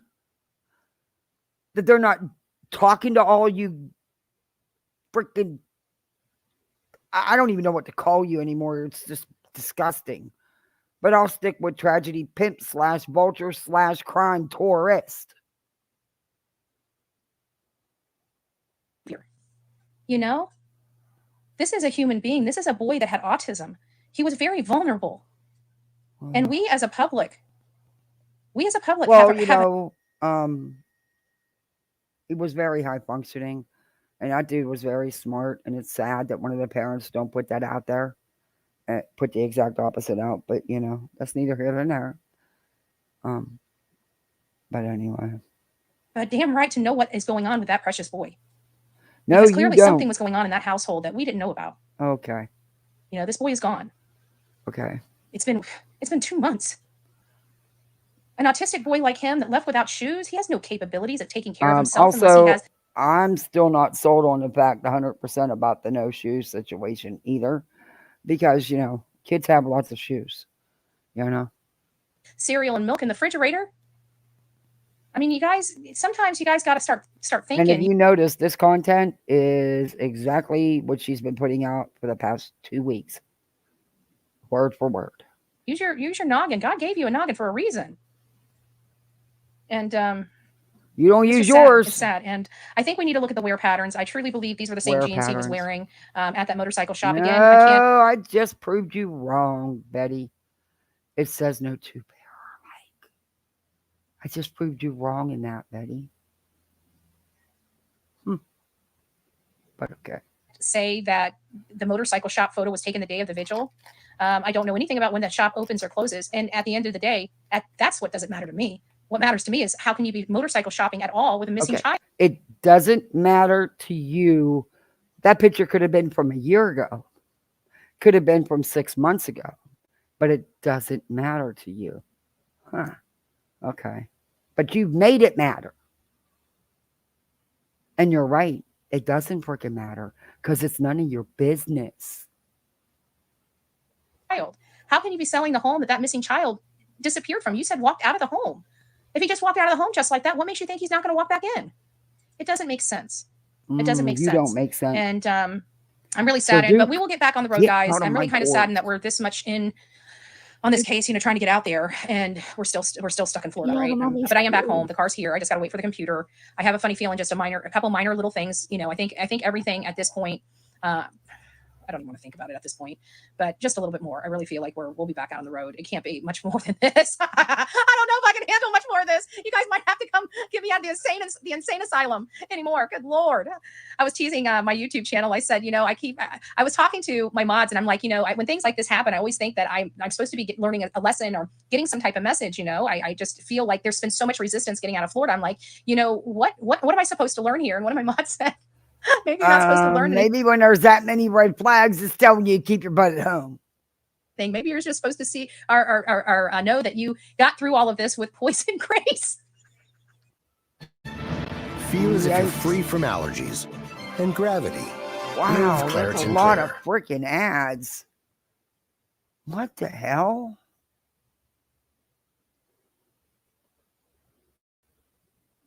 I swear to God, they crack me up, and I'm like, I'm a mouthy country girl. I don't know if poison grace is in our vocabulary. Stop. You're not a country girl. Stop it. I know where you're from. Stop it. It's not like the country, so to speak, like the real country, Betty. Jeez. Yeah, I don't know. I'm going to send you to Betty in about 5 seconds. It is awful, but I keep thinking, maybe it's just... let's see how much shit she can do. She have to deal with a smile on her face. I don't know if that's what she's talking about, poison grace, but hey, I'm getting it. I don't know how I'm getting it, but I'm getting it. Anyways, so I got to say that we will be back out. Somebody was praying for me last night. I know that because this morning, I tell you what, the ride home was not as bad as I thought it was going to be. I thought it was going to be a bumpy ride. To be honest with you, the car is running really good. There's just a few. That's how I know that it's just really at this point, all the major stuff is resolved. It's just minor crap at this point. So I think it's just a spark plug, maybe an ignition coil that may have been burnt out through all of the crap some people think they live in the country because they have to drive 5 minutes to town or 10 minutes to town. But they have no idea what it is like to really live out in the country where you're an hour or two away from everything, You don't see a neighbor for miles, Not looking out your front door and waving to your neighbor across the street, And been going on with it, even though that was just replaced like a year ago. I'll replace that if it's still hitting whenever I put the new computer in it. But we should be up and running pretty soon. So we'll get out there, and by God, I'm stopping at the freaking I don't know what kind of car you have because I've never cared to know. But I just question all this. I'm serious. My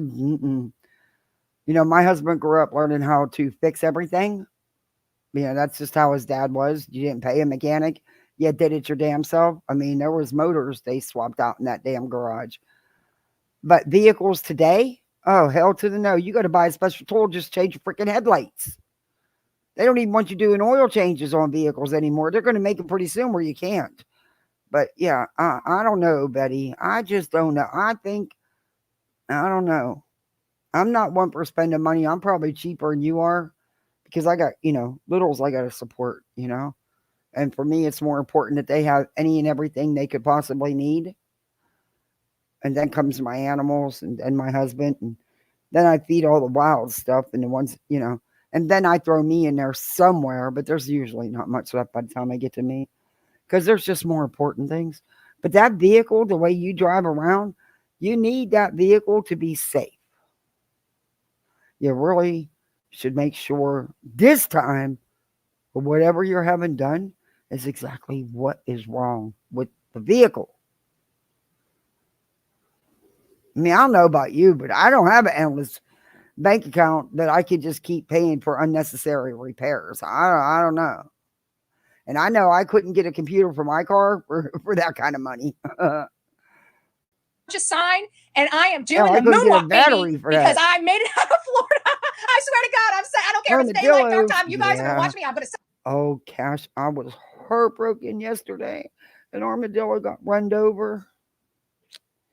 It broke my heart. What does she have babies? It just broke my heart.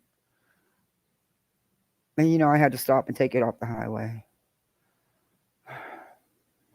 Set the phone up, and I'm getting a video of me doing a moonwalk in front of the "Welcome to Georgia" sign. I swear before God, because that is going to be like, yay! We waited so long. We waited 2 months. We made it to the Florida Georgia line. Yay! Okay, I'm dreaming. I'm dreaming. Okay, guys, you guys go rock it out with your coffee beans out. It's been great. I am back home. I'm going to get caught up, but I want you guys to start researching wear patterns. You're going to need to learn this because these people lie to us all the time. Okay. All the time. And I'm so sick of. How have they lied to us all the time? You have yet to point out any significant lies or any lies that they tell all the time. You talk, but you never show nothing. And Betty, when something as traumatic happens, yeah, you're going to forget little things. And then it's going to come to you. It's called recall. But they're little insignificant things. The basis of the story, the facts of the story have not changed. They have not changed up, Betty. They're not lying. And you would know they are anyway because you don't know these people. Hearing the lies, we're going to have to start thinking outside the box because I truly believe that they were at the motorcycle on the day of his vigil, and I don't give a rat's butt whether it was before the vigil or after the vigil. The bottom line is, why in the F are they shopping for a motorcycle? Okay. I know why in the F are you putting out this information? They're not lying. They weren't buying a new freaking motorcycle.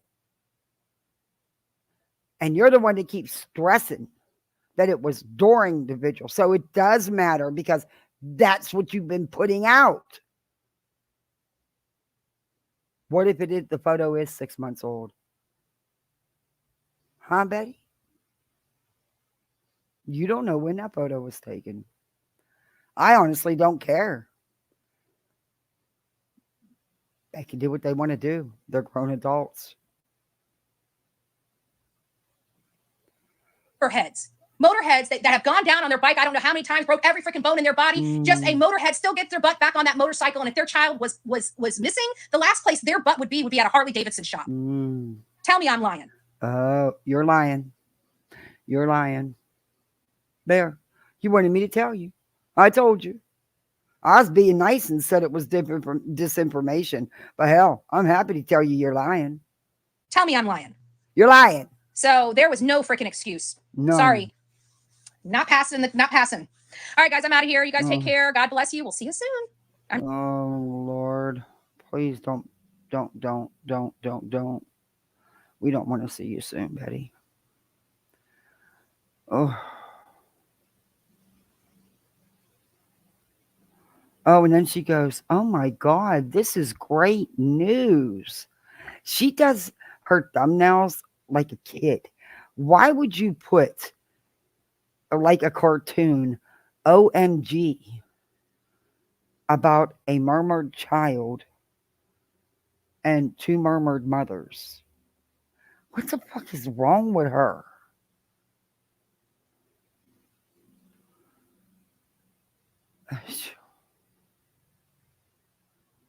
She's beyond.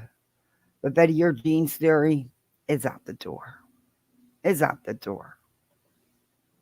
I'll be happy to send you the article. You know, I really will be happy to send you the article.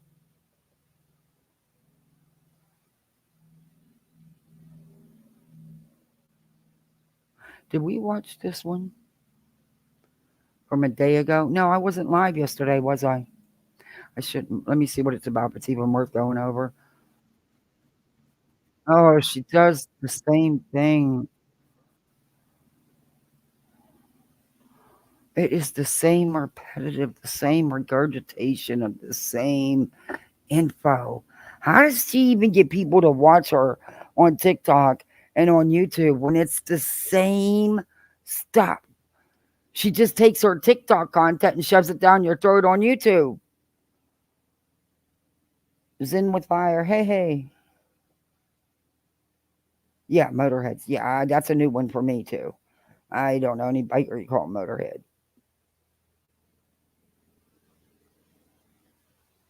Oh, Cass, I know.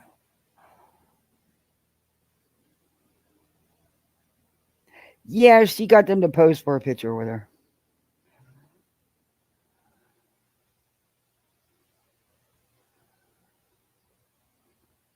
Oh, thank you, Shorty.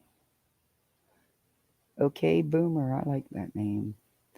Yeah, that's going to happen someday, unfortunately, because there's only, hey, Sheila, there's only so many times you can get in someone's face before they've had enough. Nursey Kins, hey. By now, she could have a new used car. Yeah, she could have had her whole down payment. Mm-hmm. I don't get it. I don't get it. Hey, K-Mash, I don't get it. Let's see if this is anything here. Because I didn't, yesterday, like I said, I was, today I'm still hurting really bad, not doing that great, but better than yesterday.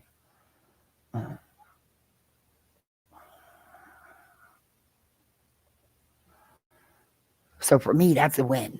Didn't sleep worth the shit, but then I got kicked out of my bed at 3 o'clock in the morning because my son woke up and said, "Mommy, Daddy, I had a dream." I'm like, okay, so you woke up because you had to go potty and you went in my bed is what you're trying to tell me, because that's really all it was. Yeah, well, between him, my husband, and the dog, and I have a California King, there wasn't no room for me. I ended up on a couch for the last couple hours of sleep. Not a good thing. Not for me. Ugh.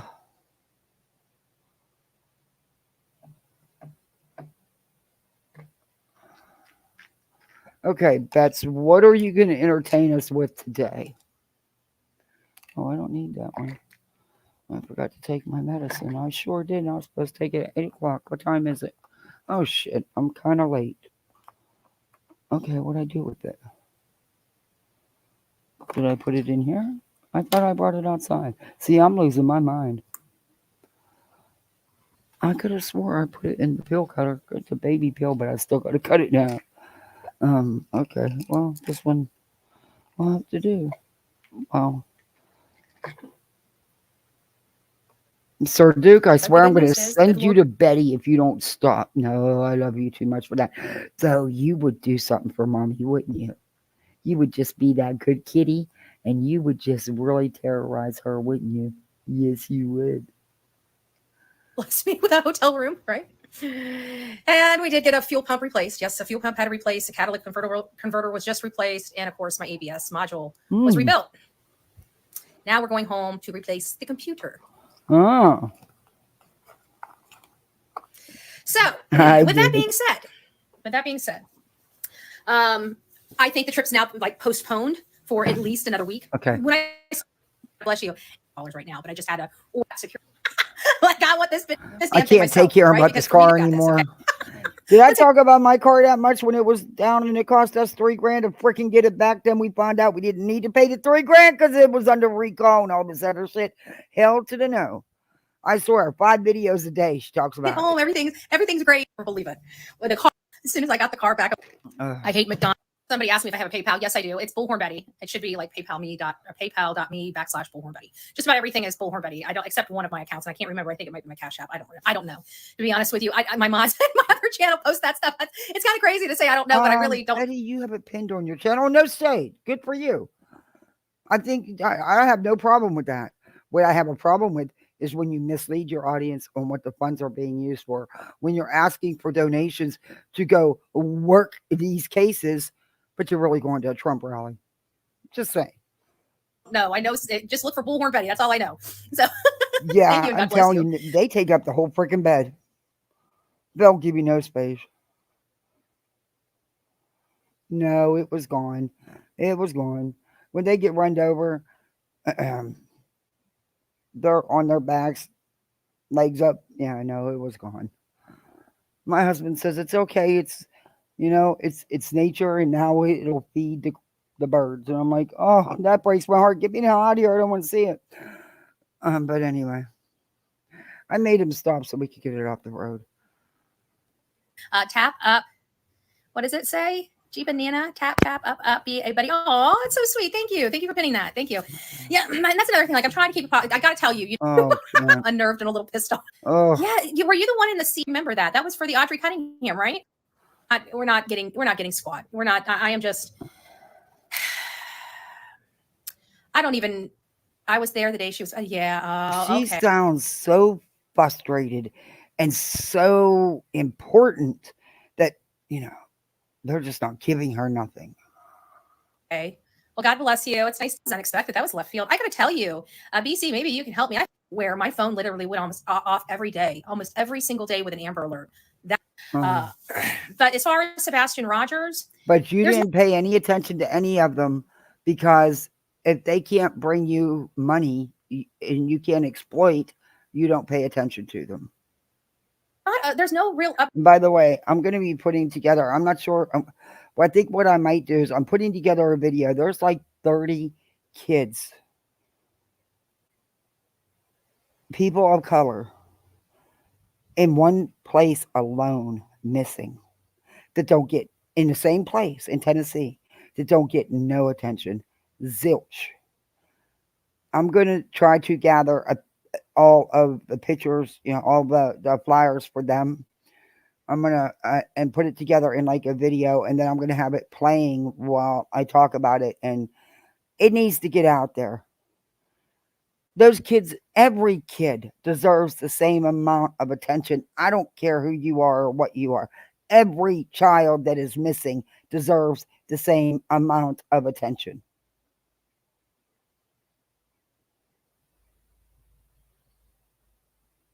I do some intriguing rants about my wound.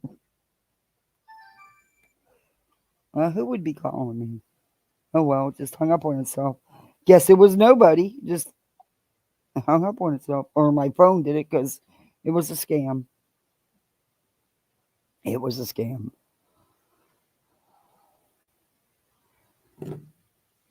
Updates. Everybody seems to be angry with Seth, which I totally think is wrong, because Seth has a right to feel the way he wants to. And not only that, but think about it. But it's so okay if everybody's angry at the Brownfoots, right? Right? Wrong. Proudfoot was basically screaming in his face before the vigil, which I think was no, he wasn't. Where are you getting your information from? From the freaking Facebook group of JLR. That's where you're getting your misinformation from. And I gave you credit there and said misinformation. But no, he wasn't. Where are you getting your information from? From the freaking Facebook group of JLR. That's where you're getting your misinformation from. And I gave you credit there and said misinformation. But I'll back that up. Disinformation. That's exactly where you got that gossip from. You freaking idiot. He seen Seth's truck with the hood up, so he stopped to see if he needed help. Okay? What's wrong with that? What's wrong with two grown men having a conversation? That picture that you keep trying to say shows a confrontation does not show a confrontation. Because you're not leaning up against the vehicle with your hands in the pockets, chilling if you have a confrontation, Betty. You're such an idiot. Coming there and sullying Sebastian's name just a little bit dear more. Ken, thank I just have no you. respect for Chris and Katie, like none, just none. And Hey, people Jake. don't understand. And you know what? He's sitting there probably said you could see it in the photo. You know what? Honestly, Jake, I wouldn't doubt that. I wouldn't doubt that because it wouldn't be the first time that they supposedly were having issues publicly, but behind the scenes were very much still in cahoots. So I wouldn't doubt that. It's very much an aggressive stance. There would be video footage everywhere if it was a confrontation. Oh, hell yeah. You got kicked? I'm sorry. I've got it right here. You cannot tell me that this is absolutely an aggressive positioning. Did the paramedics that turned up try CPR? No, but I'll tell you what, I've done CPR on animals. It's kind of different. I actually saved the doggy, but I didn't save the kitty. But yeah, you couldn't do CPR on this thing. He got run over. But you know, when you go out on the highway at night, there's no lights. It happens. Breaks my heart to see a critter get hit, though. Here's one of them. That was when he was leaning in. Look at where his foot is. His foot is real. No. It's the angle you're showing the photo. That is not. Look at Seth. Does he look like he's in a big argument with somebody? Hell to the no. It's the angle you're showing this photo. Literally right between Seth's legs. That is a maneuver to make sure that he does not move. Okay. And if he does, that is a police move right there. I don't know if you see this. Sorry, I got pillows behind me, so I'm trying to show you. Chris isn't a cop. Neither is Seth. Though you keep saying that. Listen. Show the photo at the right angle, Betty. That he's got his leg slapped between that man's knee. Mm-hmm. That is not a friendly conversation. Okay. At all. Period. Okay. Now, this is something I do quite often. And I know people like to question my abilities. Oh. Into the dairy dungeon. Yeah, you're right. Hey, hands off the cheese and let's go to this retro.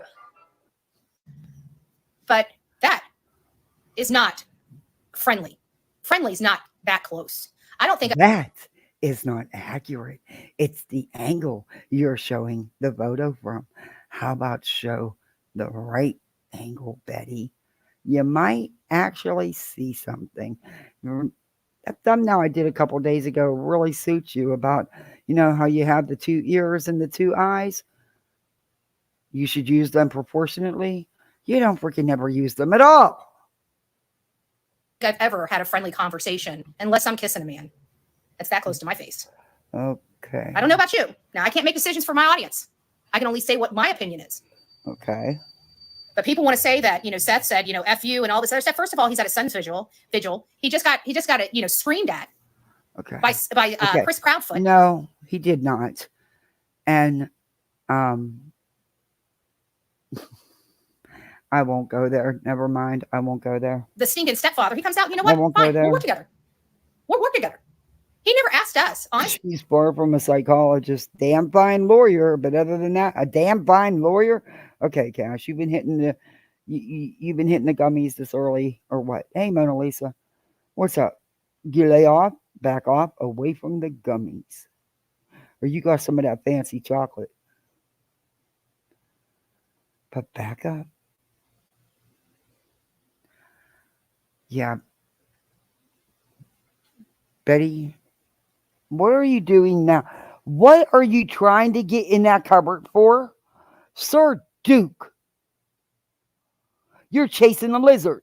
Leave that little lizard alone.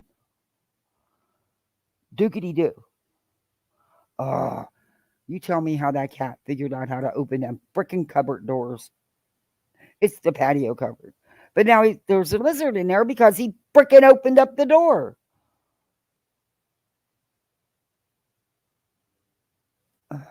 I never heard Seth ask me to change my mind about the Proudfoots.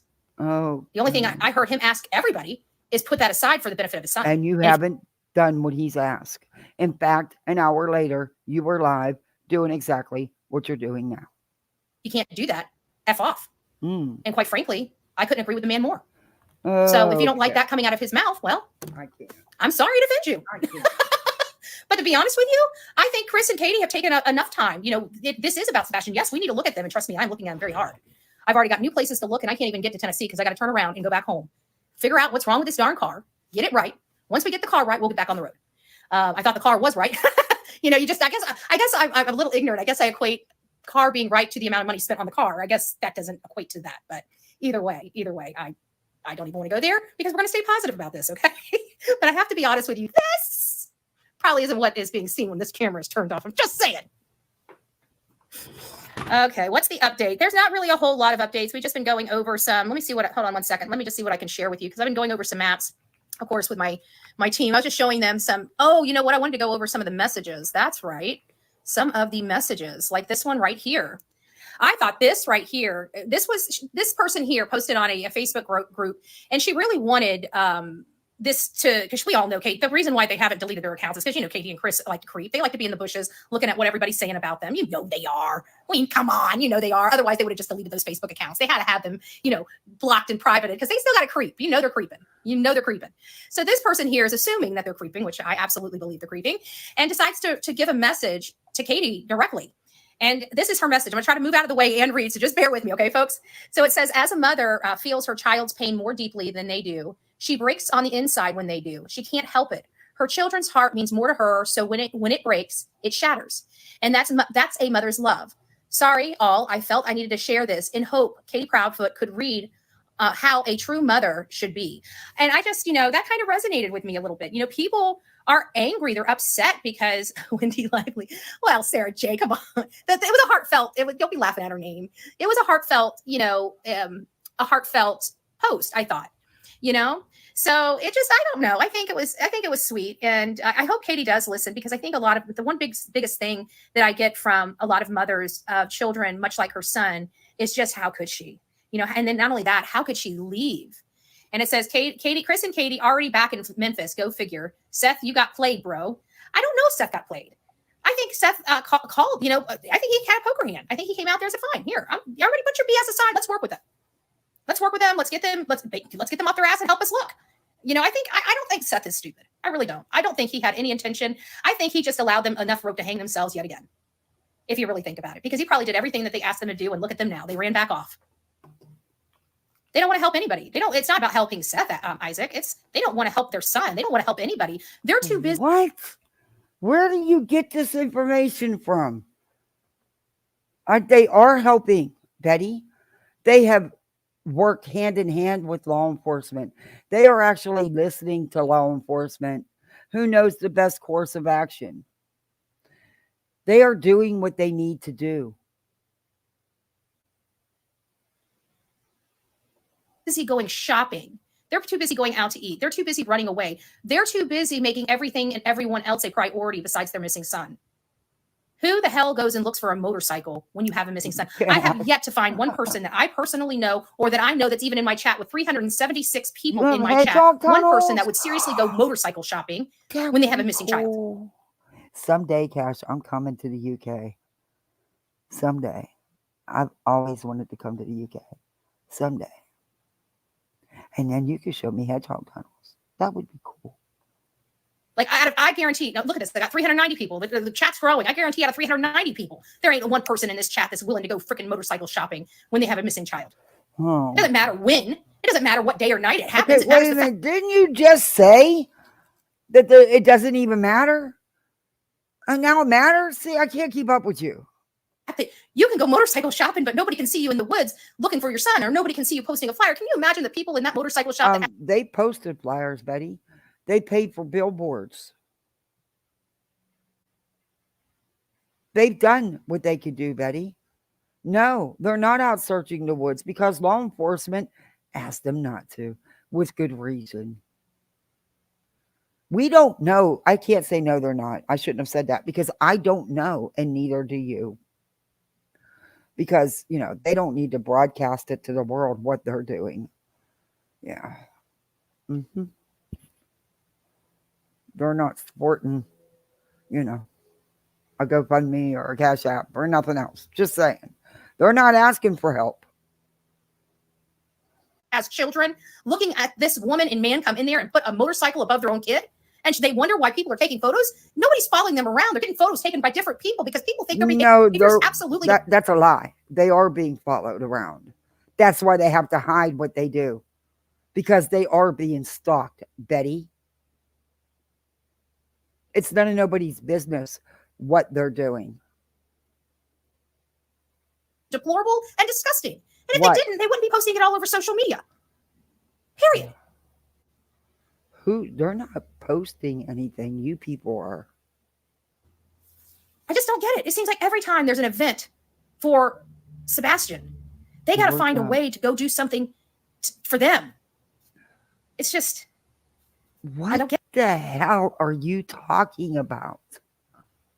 It's their child that's missing, not yours. Get it? I really just, I can't make sense of this. I really can't. This is a long-winded one.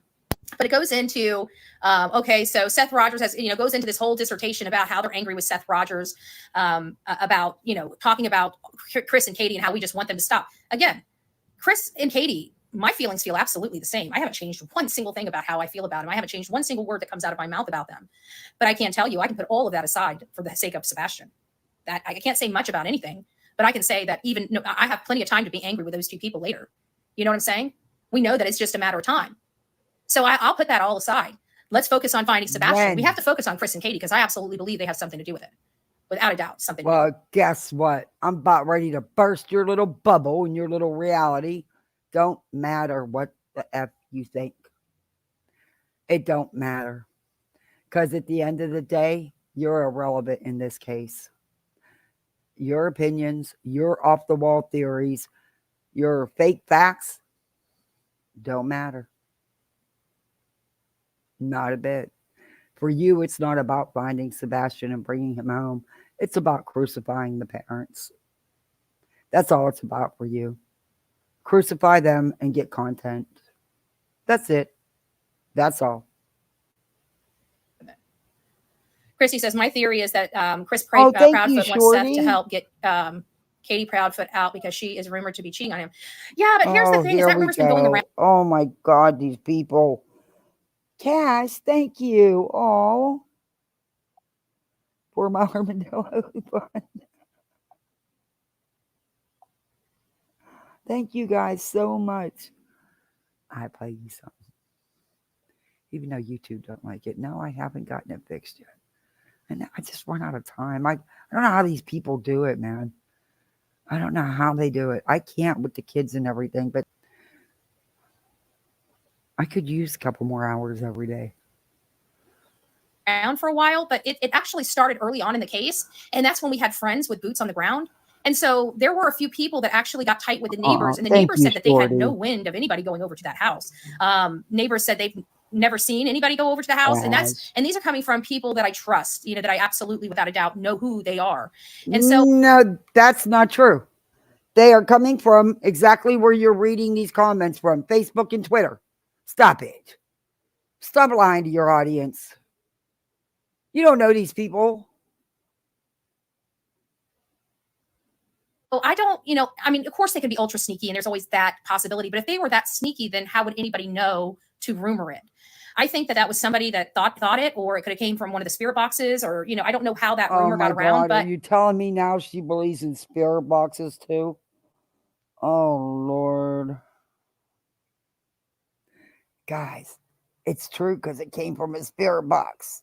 I did hear it too, and I heard it early on. And I had people ask some of the neighbors why they were in town, and I just didn't find anything that corroborated that. To be honest, I'm not going to argue that it did or didn't happen. I'm not in the lady's bedroom. All I can simply say is that I couldn't find. I did ask around, not personally, but I did have somebody ask around, and from everything I could see, nobody saw anything, and that's just honest, you know. But again, we're not in their bedroom. That doesn't mean they're not ultra sneaky, or he could get got in. But again, it comes back to, if that's the case, then how would anybody know? So I don't know. But I did try to find out. I really did, and I put some effort into it as well.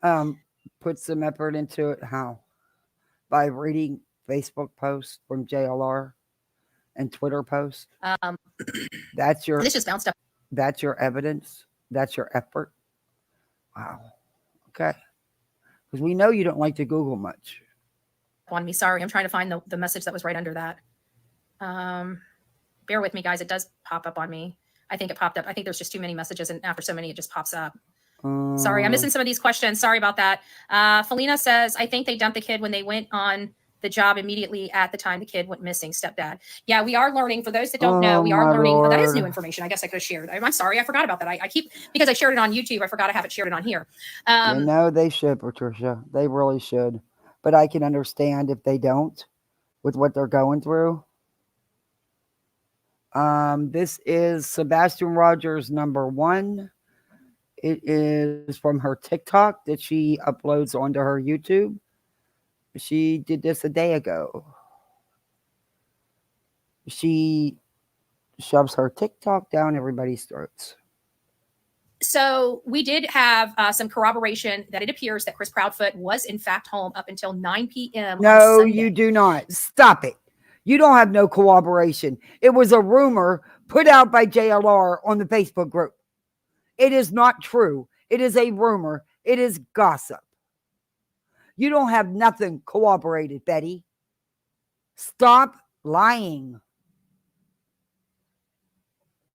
That is the information that we are receiving. That kind of goes in line with my first. Did you get it from a spirit box? Huh? Just asking. You know, asking for a friend.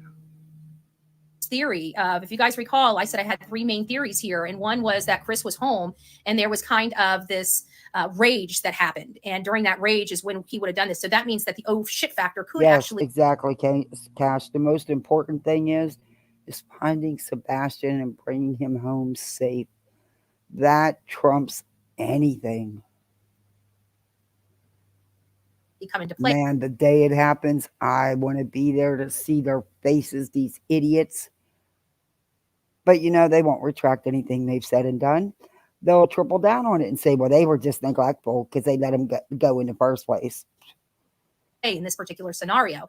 But a lot of people still believe it was Katie that lost her stuff. And so even in both of those, whether Chris was home at night at 9 up till 9 on Sunday or not, I guess either one. Betty, they were at a 3-hour conversation. There's no way he could have been home, you dipshit. You really are a dipshit. Okay, she was in the kitchen and he was in the living room while they had this. You know, you're the ones harping about this 3-hour conversation, how weird it is. And that just proves all kinds of things because they had such a long conversation. Not that they're, you know, husband and wife and, you know, it doesn't mean anything. So, Betty, your own flip-flopping don't make sense because you have harped on that 3-hour call. So in order for him to have been home, that means she was in one room and he was in the other room while they were having this long conversation. Yeah, okay, Bets. Could. But what leans me to believe that it is the stepfather that did something is because if he truly was there until 9 p.m. Seth on T-Rev this morning, maybe last night, of him talking bad about Katie and their divorce. Yeah, I watched some of that. I'm going to cover that later when I come back. I don't know if it'll be before Burnt Toast goes live or after. It depends on what goes on with the kids when they get home. Because, of course, you know, they have to be my priority. My hubby's not here, so he's at work. Unlike, you know, these people don't know what a real paycheck is. So, yeah. But, yeah, I'm like, why are you even talking about this stuff? Why are you even putting this out? At this point, Seth knows the damage he's doing putting this information out. And he's still doing it. I don't get it. I just don't get it. I can't. That's not working together. On Sunday, that means the mom absolutely lied to separate him from the home by basically saying she was the only one there with Sebastian. And if she was the only one there with Sebastian, she knows she didn't harm Sebastian. So there would have been no. Hey, Betty, guess what? Their phones were taken and checked. That phone call would have been confirmed by Ellie. And they wouldn't have pinged at the same tower, Betty. They would have pinged at different towers because they weren't together to do the phone call that you've already said was ridiculous and proves nothing. But to you it does.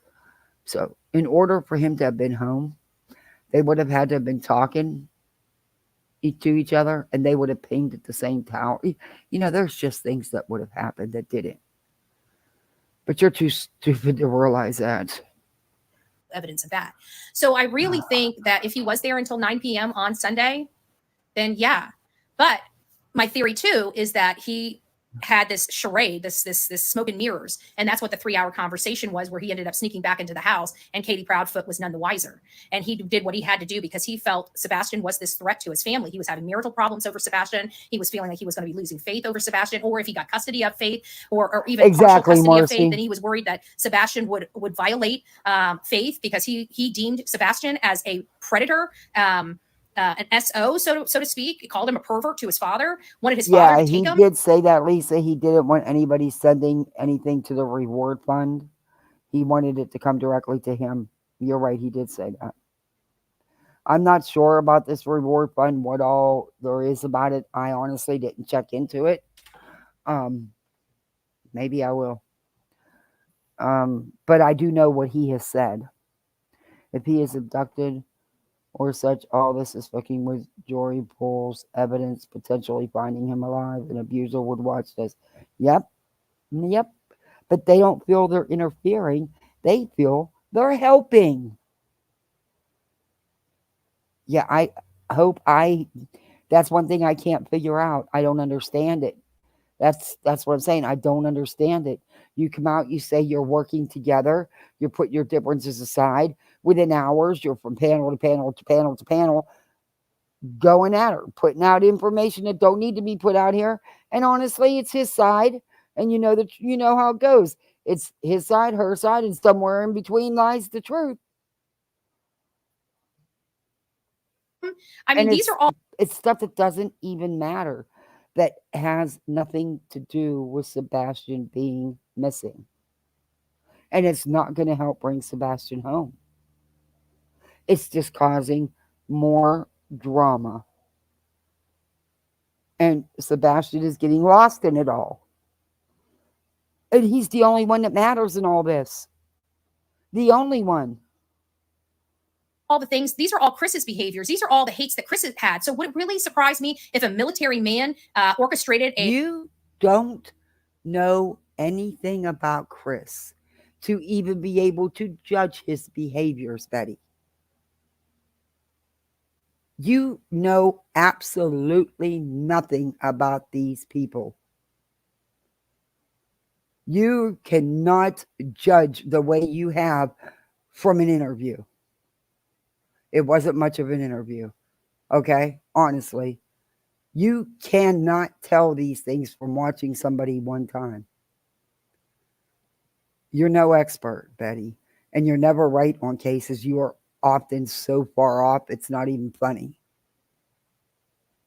A military, almost like op, to sneak back in his own house so his wife didn't know he's taking out her son. Would Chris be that kind of person? To me, the answer is yes. I do believe he could do something like that. You don't know even him. If he was there that night up until 9 o'clock, all theories are still in play. You can't say that. You don't know him. Theories with a variation to accommodate that 9 p.m. him leaving. But it's that 3-hour phone call. It's the 3-hour phone call because we learned so that means he couldn't have been at home, you dumb shit. the deception detective that typically when there's threes used, it doesn't mean it's all the time, but most people use threes when lying. So we've heard threes several times. Like, for example, when she woke up and realized Sebastian was missing, about 3 minutes later, she calls Chris Proudfoot. And so I keep wondering, did she really call him 3 minutes later? Because it seems like 3 minutes is a deception number. And then there was another time that she used the three, and that was in 3 hours. She was on the phone with Chris Proudfoot. Betty, stop it. Quit trying to sound so smart, because you're not. And you've also got that all twisted and wrong. But okay. And don't worry, I'll come back with research to prove it, just like I did about the jeans thing. For 3 hours. Both of those that had the three in them had Chris Proudfoot as being in the story as well as being on a phone call. So it makes me wonder, did she ever even have a phone call conversation with him? Or if she did, maybe the deception is the purpose of those phone call conversations. I don't know. I personally don't know. That's right, Lisa. Never lose hope. You're right. I remember but that. That phone call, I think everybody's a little perplexed whether, we just don't know men to stay on the phone. Chris does not look like the 3 hour cuddled up, in a bed with a pillow. Dear I love Ken, you. thank I love you you. more. No, I love you more. Hang up. No, you hang up first. No, you hang up first. I know you hang up. He doesn't seem like the type. Okay. We all know the type, and that ain't it. Okay. Hey, you have no idea what their relationship was like. You don't know nothing about this man. For all you know, he could be the mushy type. You don't know.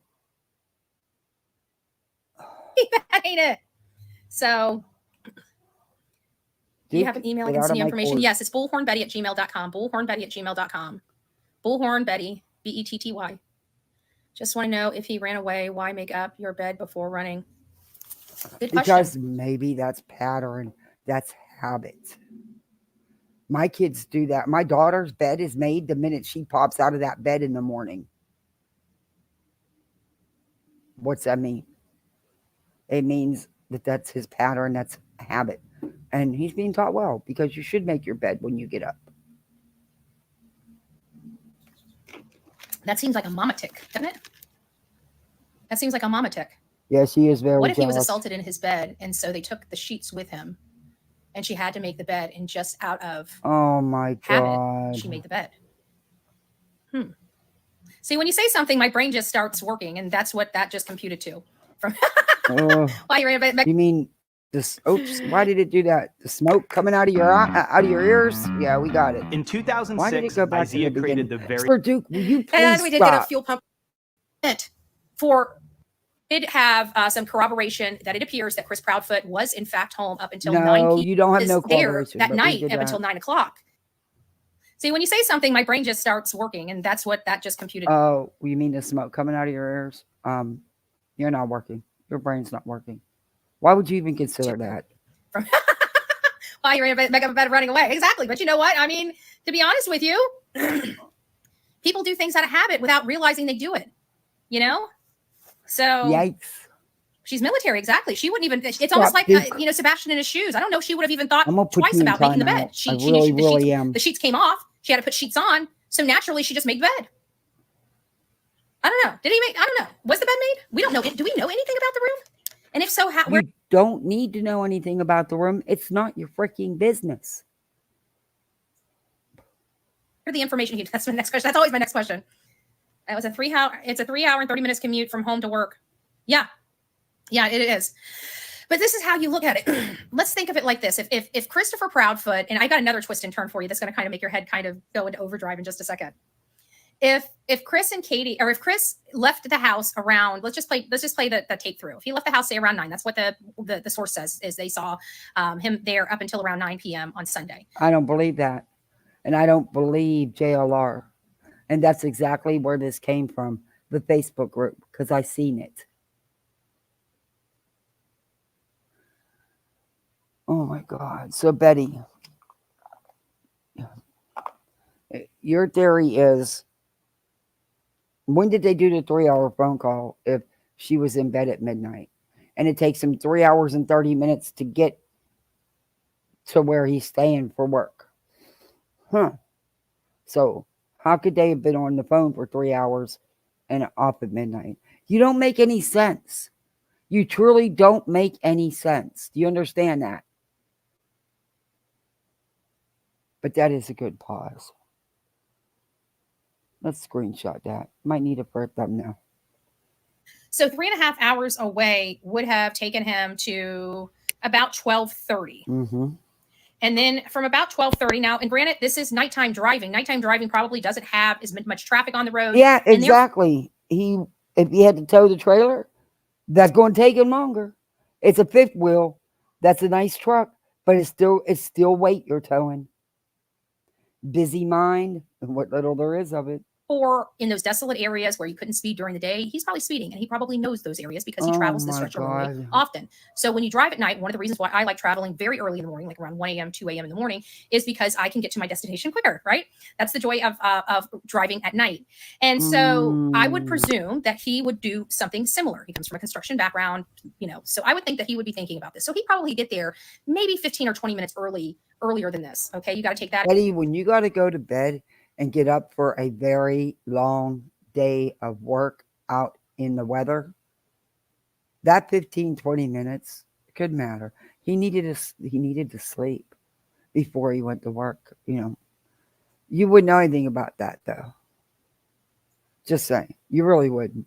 But we're almost done with this because I want to go watch Duchess. Into consideration with him driving at night. So really, technically, there and back, he could safely get there and back probably in 6.5 hours to 6 hours and 45 minutes. That would take you right up to around 3 a.m. Just saying, if you calculated it out a little around that 3 a.m., 3:30 mark, like maybe 3:11. Just spitballing over here. Okay, all funniness set aside. But here is the twist and turn that I think might blow your mind a little bit. Hear me out. So if the witness is accurate, true, and correct that Chris Proudfoot's truck was actually leaving around 9 a.m. or 9 p.m. on Sunday. So if Chris's truck was leaving around 9 p.m. on Sunday, what if Katie was inside that truck? What if everything had already happened? What if we're looking at the story backwards? What if those lights that we saw on the back side of the house what we appear to be going to the construction site was actually her coming back and sneaking back into the house undetected on the security lights? What if we got it a little bit backwards? Now that blew my mind. And that would bode also in line with that timestamp, those lights, and equate for Chris Proudfoot being at home until 9. He wasn't at home until 9. JLR put that rumor out there. I'm so tired of telling you that. And Betty, I don't even know what to say to all that. I really don't even. You don't think law enforcement hasn't done due diligence in this case? You really don't think that? I can't. The stupidity is... I mean, they're making these people seem like they're like, if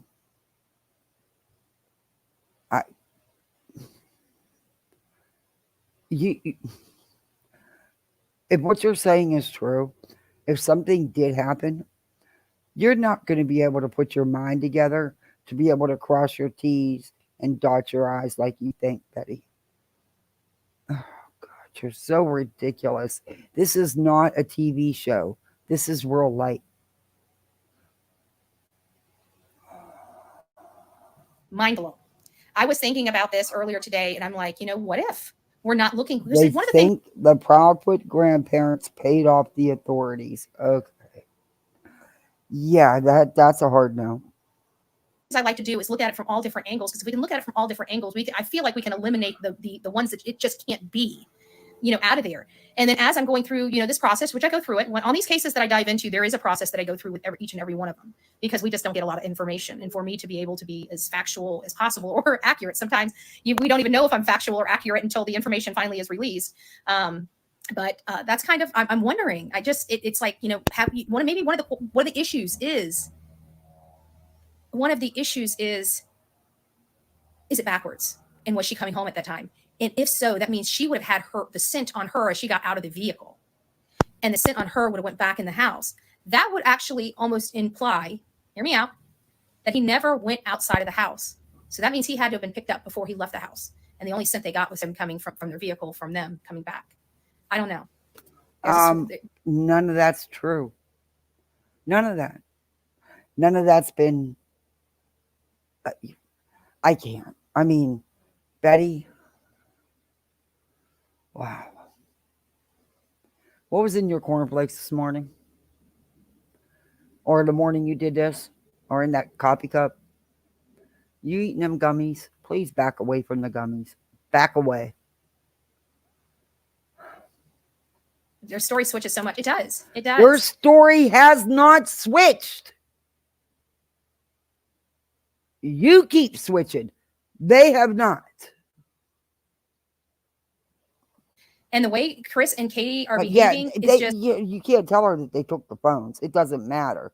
See, it doesn't matter that law enforcement has their digital footprint, knows exactly where Chris was, knows they were on the phone, which also proves where each person was located. Katie didn't leave the house until she drove around the neighborhood looking for her son. None of that matters. It wouldn't matter if God himself came to Betty and said they didn't do anything. They're telling the truth. Betty would get up here and say the exact opposite. It's not going to matter. And when he comes home, it's not going to matter, because then they're going to spin it and say, well, they're horrible parents. They're bad people. They let their son get out of their house. They'll twist that all up too. None of that made any sense. No. Betty thinks it does. Nobody behaves like that. I'm sorry. Do you know what people can say that people grieve in different ways and stuff? And I understand that people do, but these people seem to have the same mental and character makeup that the rest of us. Nope. You're fucking wrong. When my son died, Betty, and I found him, I shut down. I dealt with death every day. Every day.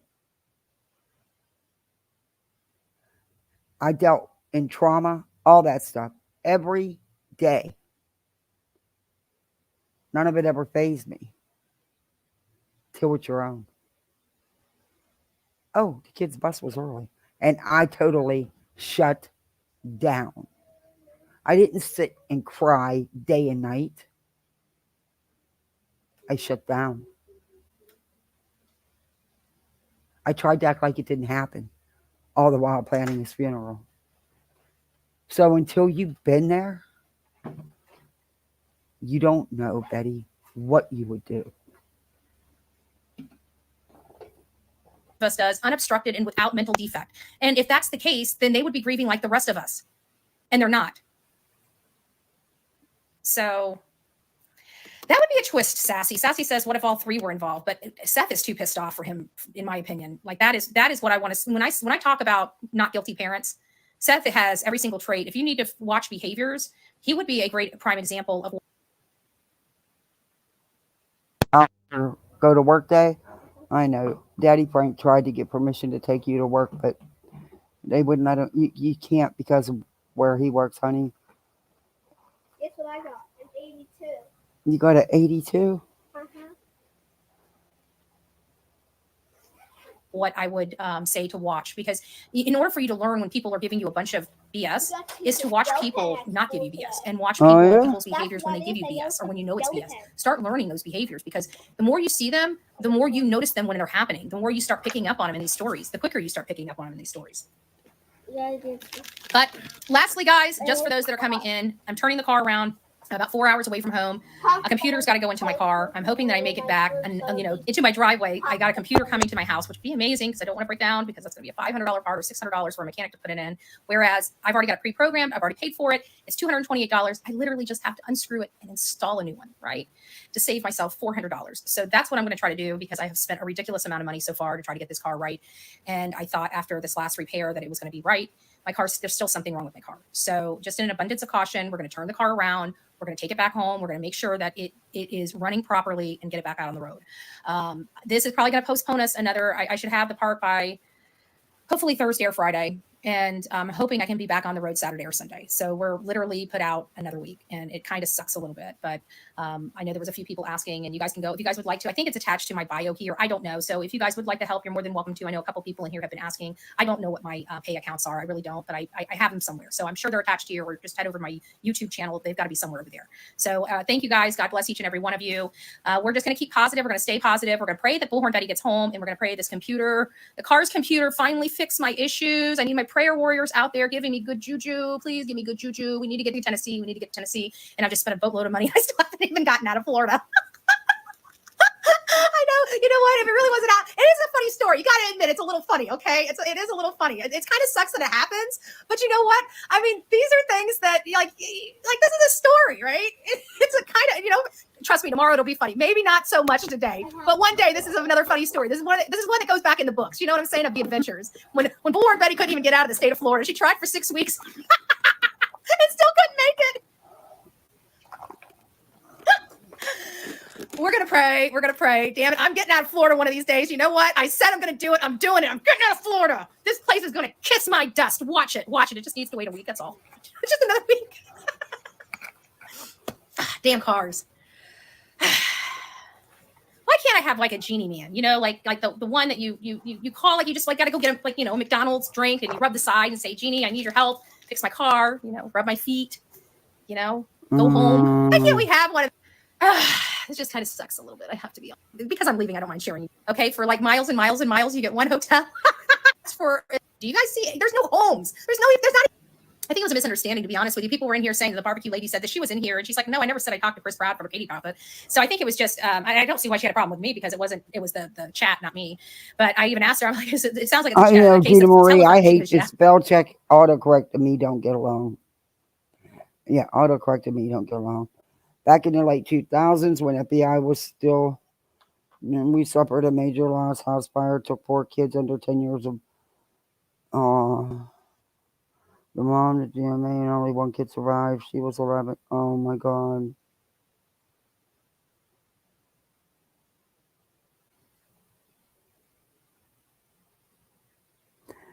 Yeah. You get it, Sheila. Oh, thank you, Patricia. Yeah, I don't know, Lisa. I don't know why he's... Yeah, he keeps saying he has a good idea where he is. Well, then speak up.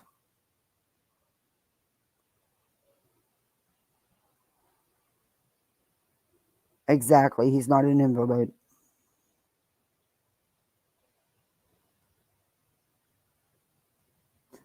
Yeah, he's not an invalid, according to her.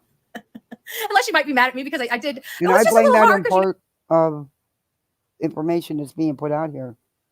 Some of these names on here are a little funny, and it was just, I didn't know somebody's name was actually barbecue. White truth. Barbecue lady. I think that's the first thing is I can't say it with a straight face because I thought they were referring to like somebody that like I don't know. I didn't know it was a creator. I think is the problem. I think. And so you want to get some of them gummy worms that are out on the table, or do you want a pack of gummies? Sometimes it just gets to the brain. Okay, guys. You can't help it. Years of fumes. You're gonna have to wait a minute. You can't expect everything to be like up there. Good heavens, my 20s alone should tell you guys enough.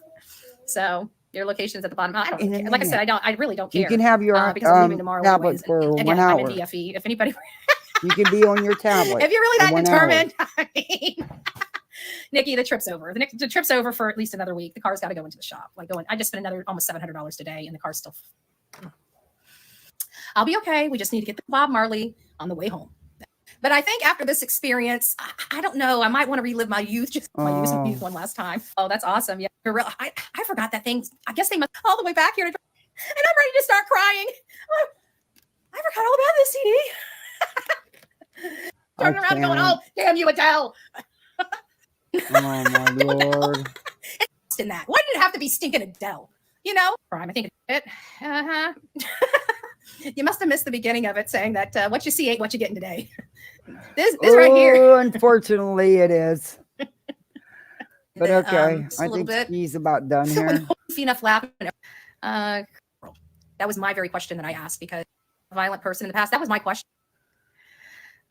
Chris Proudfoot said in an interview that Sebastian wasn't a violent person in the past. That was my question, Tanya, and that was on Smiley's World. That was my very question that I asked because I was trying to gauge Sebastian.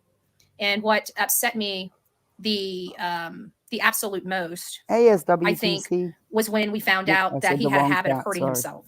Yet they lied to us about that. And why is that important? Because we all believe that this child was abused. And he has recorded documents in the court record that he does that to himself. To me, that's an oasis. Actually, no. Get it right. It is things that the father said.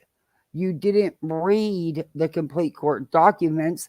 You didn't put out because you wanted it to be one-sided.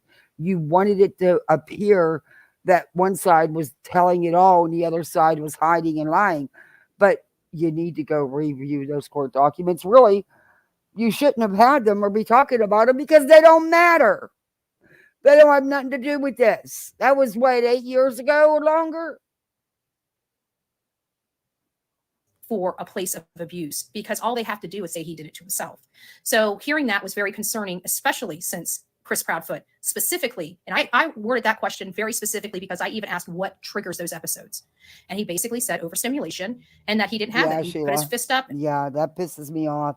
You can't tell how anybody grieves. Everybody deals with grief in their own way. No two people are exact. And, it is what it is. I don't have the right to judge anybody's reaction because I'm not in their shoes. And just because I've had the same thing happen to me doesn't mean we're going to react the same.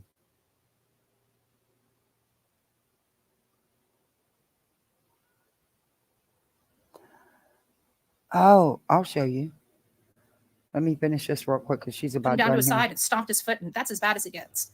So I was a little. Well, now what do you need, sir? I don't know. I don't know how I feel. But What happened? Now that looking back, Did you press too many buttons and turn off the internet again?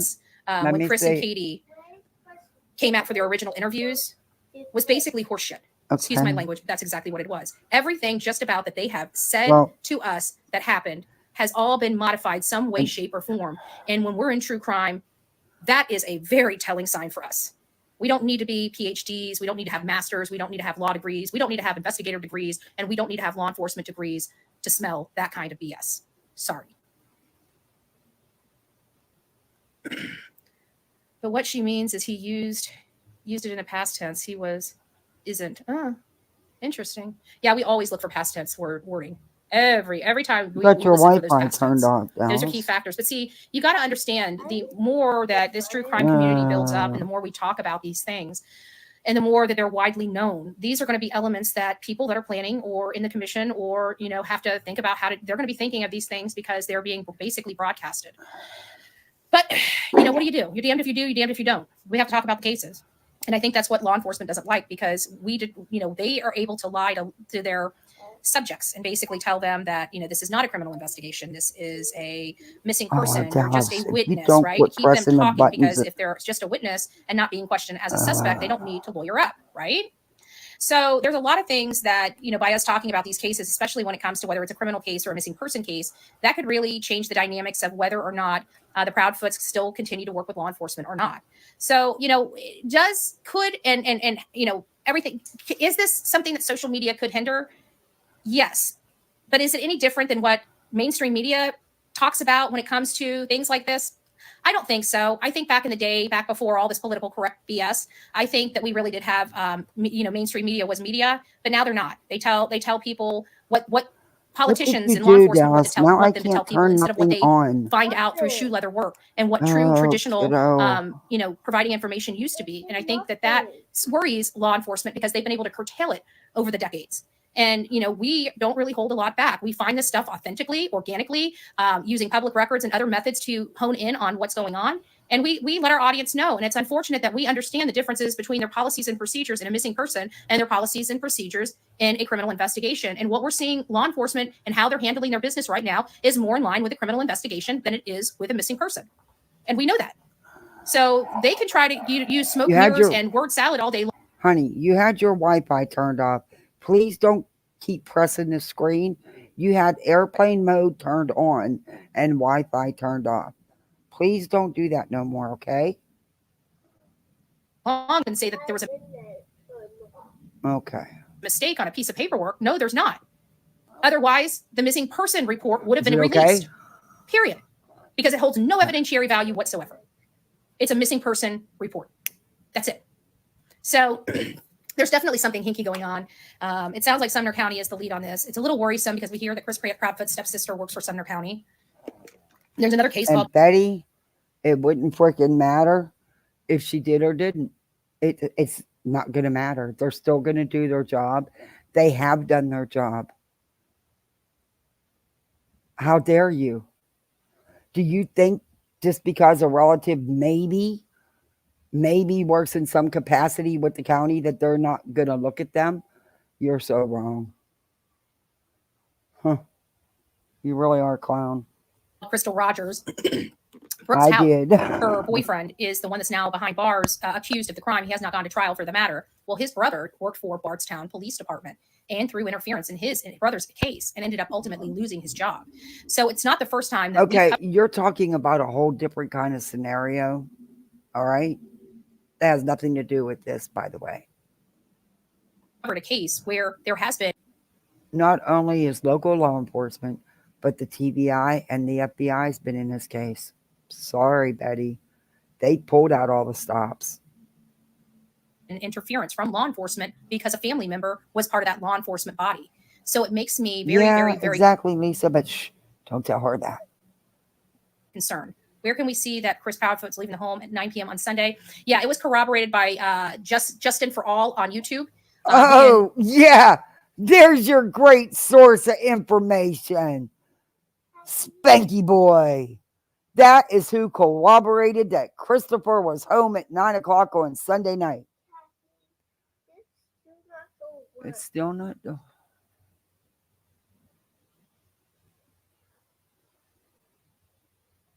All right, let's shut it off and turn it back on then. And we'll try that. Okay, sometimes you have to reboot them because you had it all shut off. But go and look at the Wi-Fi box and see if it's got to still be blue or my laptop wouldn't be working. And make sure the Wi-Fi is not out. It's blue? I was going to say, because everything on mine's working. I am 100% sure Ellie is conducting dual investigations until the evidence leads down one path or the other definitively. Yes. No one has been cleared. No one, they've made it clear. Dallas, you left the door open and the air conditioning's running. You know how I am about that. Hello, sir. Dallas.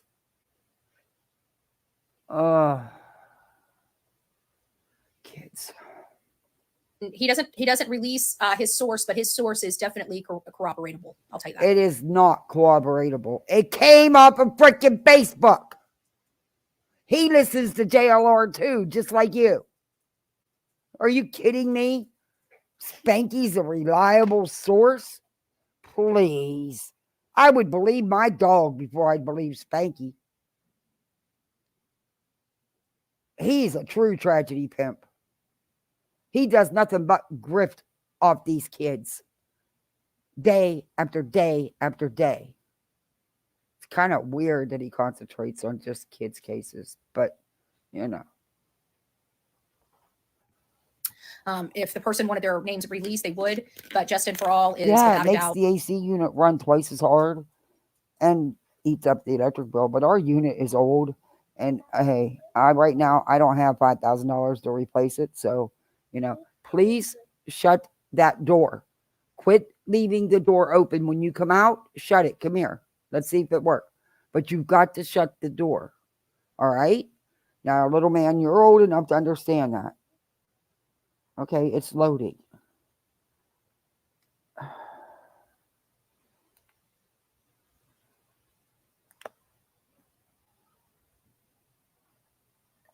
Okay. Just give it a minute to load. But please shut that door. I I just know him asked you personally. 4 He would not times share to this shut that information door. unless he When himself you was come out, corroborated the hell please out of shut it. period. And when you go So, back in, anybody please else, I shut probably it. wouldn't believe it, All but coming right? from Justin for all, Got that, absolutely sir? believe it. And not only that, I picked up the phone and Thank called you. Justin for all and spoke to him Love directly. you. That's why I say I can sit here before you and say I will not disclose any source. And he is a trustworthy source. So Yes, you can have them gummies. that's what was said. But Justin for all, and I think it was from his live last night. Might have been earlier today, though. Oh, we're going to be looking at Spanky. I don't know which one it was, but I did hear it. I called him personally. I spoke to him personally. Hey, Nisi, it's nice to see you. Check to see if CP works for Davidson, Tennessee Police. Well, if he has worked for them or he works for them currently, I know for a fact he doesn't work for them currently. He couldn't. He's a tower crane operator. I don't see how he could do both. I really don't. Excuse me. What's going on today with the case? Okay. In the morning, cannot. I got my car back, but it's car, computer, Oh, vehicle. the car again. Okay, I'm done with Betty. I'm done. I'm so sick of hearing about the car. Look, car trouble sucks. But I'll tell you what I didn't do, Betty. I didn't get on here and grip for the money to pay for my repairs. Sure didn't. Sure wouldn't. I hope it never comes to anybody. Anyway. And I didn't even play no music, but my banner was up and I fair used the hell out of that, so she can't. Now, what are you crying for? You know? You're the one that came out the door as soon as the child opened up the door. So now you're going to cry because you went right back in the house. Don't look at me with sad eyes. Oh, you make me feel so bad for you, Bubbalicious. Oh, come here, Hubba Bubba. Oh, the poor old dog. He's just pissed that the neighbor's dogs aren't out that he can harass. Anyway, Betty is... Whoa. But I'm going to come back probably like around 9:30, 10 o'clock. Or maybe even a little bit earlier. I don't like to come on when Toasty's live. Because we do share a lot of the same subs. But I don't want to be on too late either. But there's some things I want to show you. But I already have my thumbnail and stuff ready. But I just wanted to do Betty separately. I wanted to give her own little show. Because the Gene thing just cracked me up. That just cracked me up. But there's some things I want to show you about a few Slimy, Spanky, and you know this Rev 757. Yikes! And T-Rev, dude, he thinks because he talks with such a calm manner that he can still go ahead and threaten people. Well, I know information. I got information. You got shit. All right? You got shit. And so what? So what? That just proves the scum you really are. All right? If you digging into someone's background that you have no business digging into, just proves that you're really the scum you that we say you are. Shoe fits, apparently.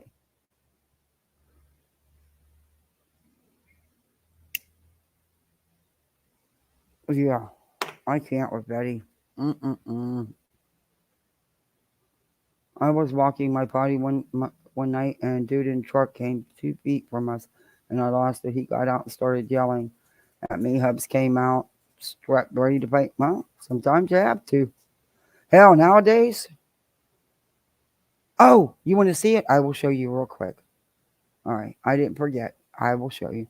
Okay, so Bubbalicious, give mommy 1 minute, and I will let you in. What did you come out for if you don't even want to be out here? You won't lay down on the cat's blankie. Oh, you won't because it's the cat's blankie. Dear Lord, my animals. They are so entitled. I just love this. This is what Sue did and sent to me, and I love it. And number 2, I actually needed a new cup. But it is it's so perfect. Look, it says you're muted, and it has the mute icon when you're muted. I love it. I love it. It's fantastic. And someone would take the time to make that and and send it to me is just that just warms my heart like no other. That is just awesome. And that is so true.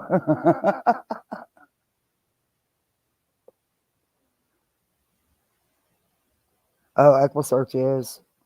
They don't like them because they're a no drama bullshit, no mess around crap with these freaking YouTubers. They don't got time for that. They're there to do a job.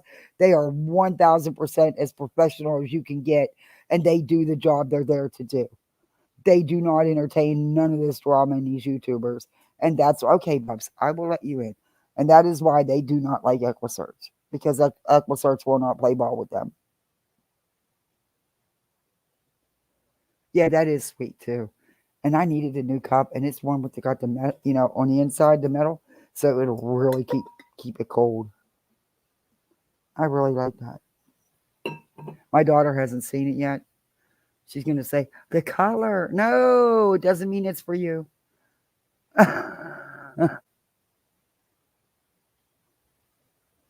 Thank you, Shorty. Sue did that. But I'm gonna head over. Wait. Mosquitoes are always bad here. They're on freaking steroids down here. They're freaking huge. And they just love to bite. And I'm telling you, I use that Deets and stuff. That shit don't know. I still get bit. Yeah, this is gonna be cool because I needed a new cup badly. Yeah, the color is nice. But I love that she put you on mute.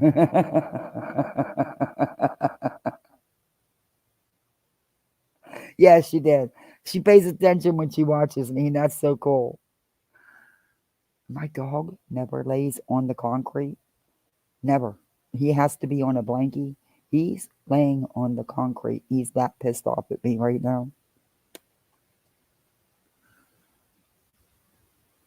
My dog don't sit in the grass either. He won't lay on the grass. I have no idea why he thinks he's too good for that, but he does. He's entitled.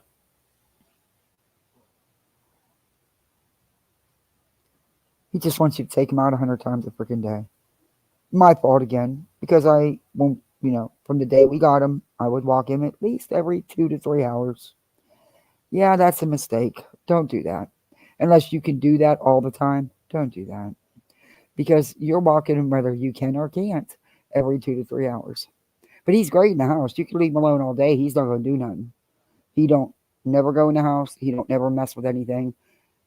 He has his own stuffed animals to play with. The kids can leave theirs laying anywhere. Well, of course you can get a drink of water. No, I told you to go sit down. There's a big difference between that and go to bed.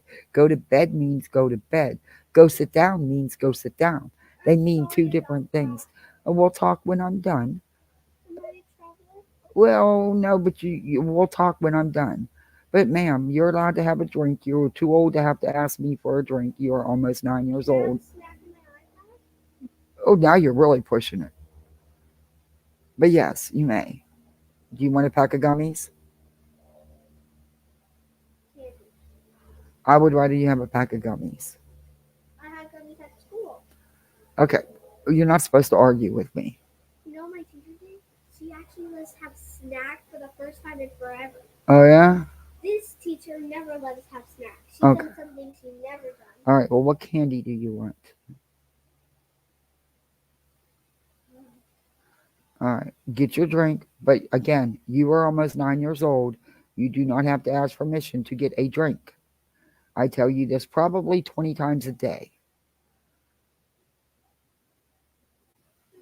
Okay. All right. I love you. Bye. Bye.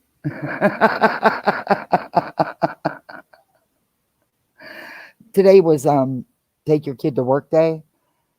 But my husband can't, partly because of the shifts he works, and he does work, over 50 miles one way. So and they wouldn't they're in the middle of moving into the big new VA hospital. So, it just wasn't a good time, and they were not going to let him bring two littles in to work. And what the hell would he do with them all day? Because he's the boss at night. So he oversees everybody else. He's never sitting still. He's constantly. He did that one night, tracker, to see how many steps he takes. It was unbelievable how many miles that man walks a night. Uh, um, Going from, because half the time a lot of the people in his crew are deaf, so they can't hear the walkie talkies anyway, and they don't pay attention to when it lights up, so they miss that. So he ends up having to walk all over the building to find these people, and then he's got to go inspect what everybody's done and do the checkoffs and everything else. But yeah, he walks a lot. He puts on some miles. But what would he do with the kids? And it's not like they could let him leave work in the middle of a major move to bring the kids back home and then another 50 something miles to go back to work. Yeah, no. So half their classes weren't there today. I should have just let them have a skip day, but they wanted to go to school.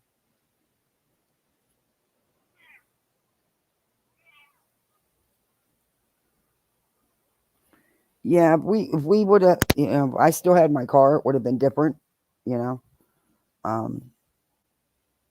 But and like I said, being in the middle of the move, they've got so much going on. It's not easy to move a freaking hospital. It really isn't. I'm still pissed about all the TVs. Them were some nice. I'm talking 55-inch screens, and there was nothing wrong with these TVs. Some of them were fairly new within like the last year, and instead of, they're not going to use them in the new hospital, of course. I'm not the government, no. But instead of either like selling them or, hey, could an employee need to use a TV? No, they made their maintenance guy bust the screens so that nobody could take them out of the dumpsters. They could have donated them. They could have done anything. They'll do that with wheelchairs, walkers, all that stuff. Brand new. In the boxes. Throw them away. Do you know how many people could use them that don't have one? And I'm not talking about your just cheap little walkers. I'm talking about the nice ones. They can be donated. But, our government wastes a lot of money. You can have a couple. Symphony. I don't know how to.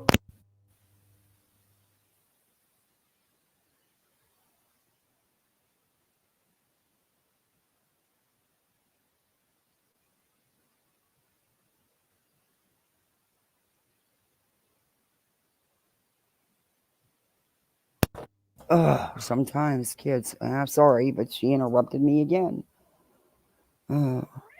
Sir Duke, you're not getting a gummy worm.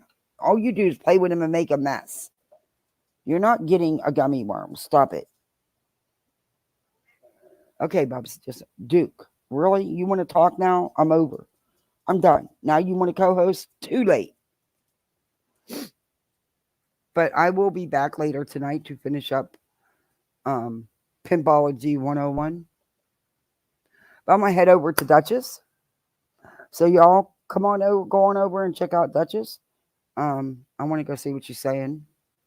I like Duchess. She's very factual, and she's got such a good heart. She really, really does care. And she don't care about the drama. Yeah, mosquitoes suck, man. The fucking things. Everything down here is on steroids. I think it's because of the damn weather. But I will see you guys later tonight, and I'll see you on the YouTube streets. Trev has a live coming up at 5, and he says Seth will be calling in. Oh, I'll be listening. I'll peek on that because I may use some of that tonight because there's a couple things I'm going to point out about him. But hopefully I will see you all over at Duchess. And thank you all for joining me, mods. Thank you very much. Thank you for the super chats. I greatly appreciate it. It's going to help me get my battery, get my laptop right where it doesn't shut off on me all the time. And I was able to order my mic. I can't wait. Duchess, yeah. Let me get it. Let me get it.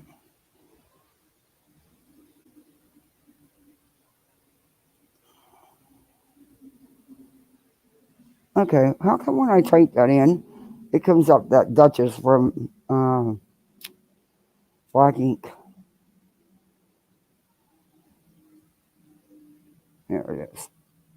Like, who wants her? Who wants her fucking link? I mean, she's not even on the show anymore. Actually, I don't even think they're doing Vikings anymore. It got old, and yeah, quit watching. Quit watching. I used to watch it, but then it got old. Because the same old shit kept happening. And then when somebody's abusive, you don't want to watch them making all that money on camera. You know? And let's face it, Cease was abusive, especially to his animals. And there is Duchess link right there. But yeah, let's head on over there. And thank y'all. Yeah, I just posted it. There's Duchess link. But I'm heading over there. So see y'all. Thank you. Hey Hope. Thank you for everything.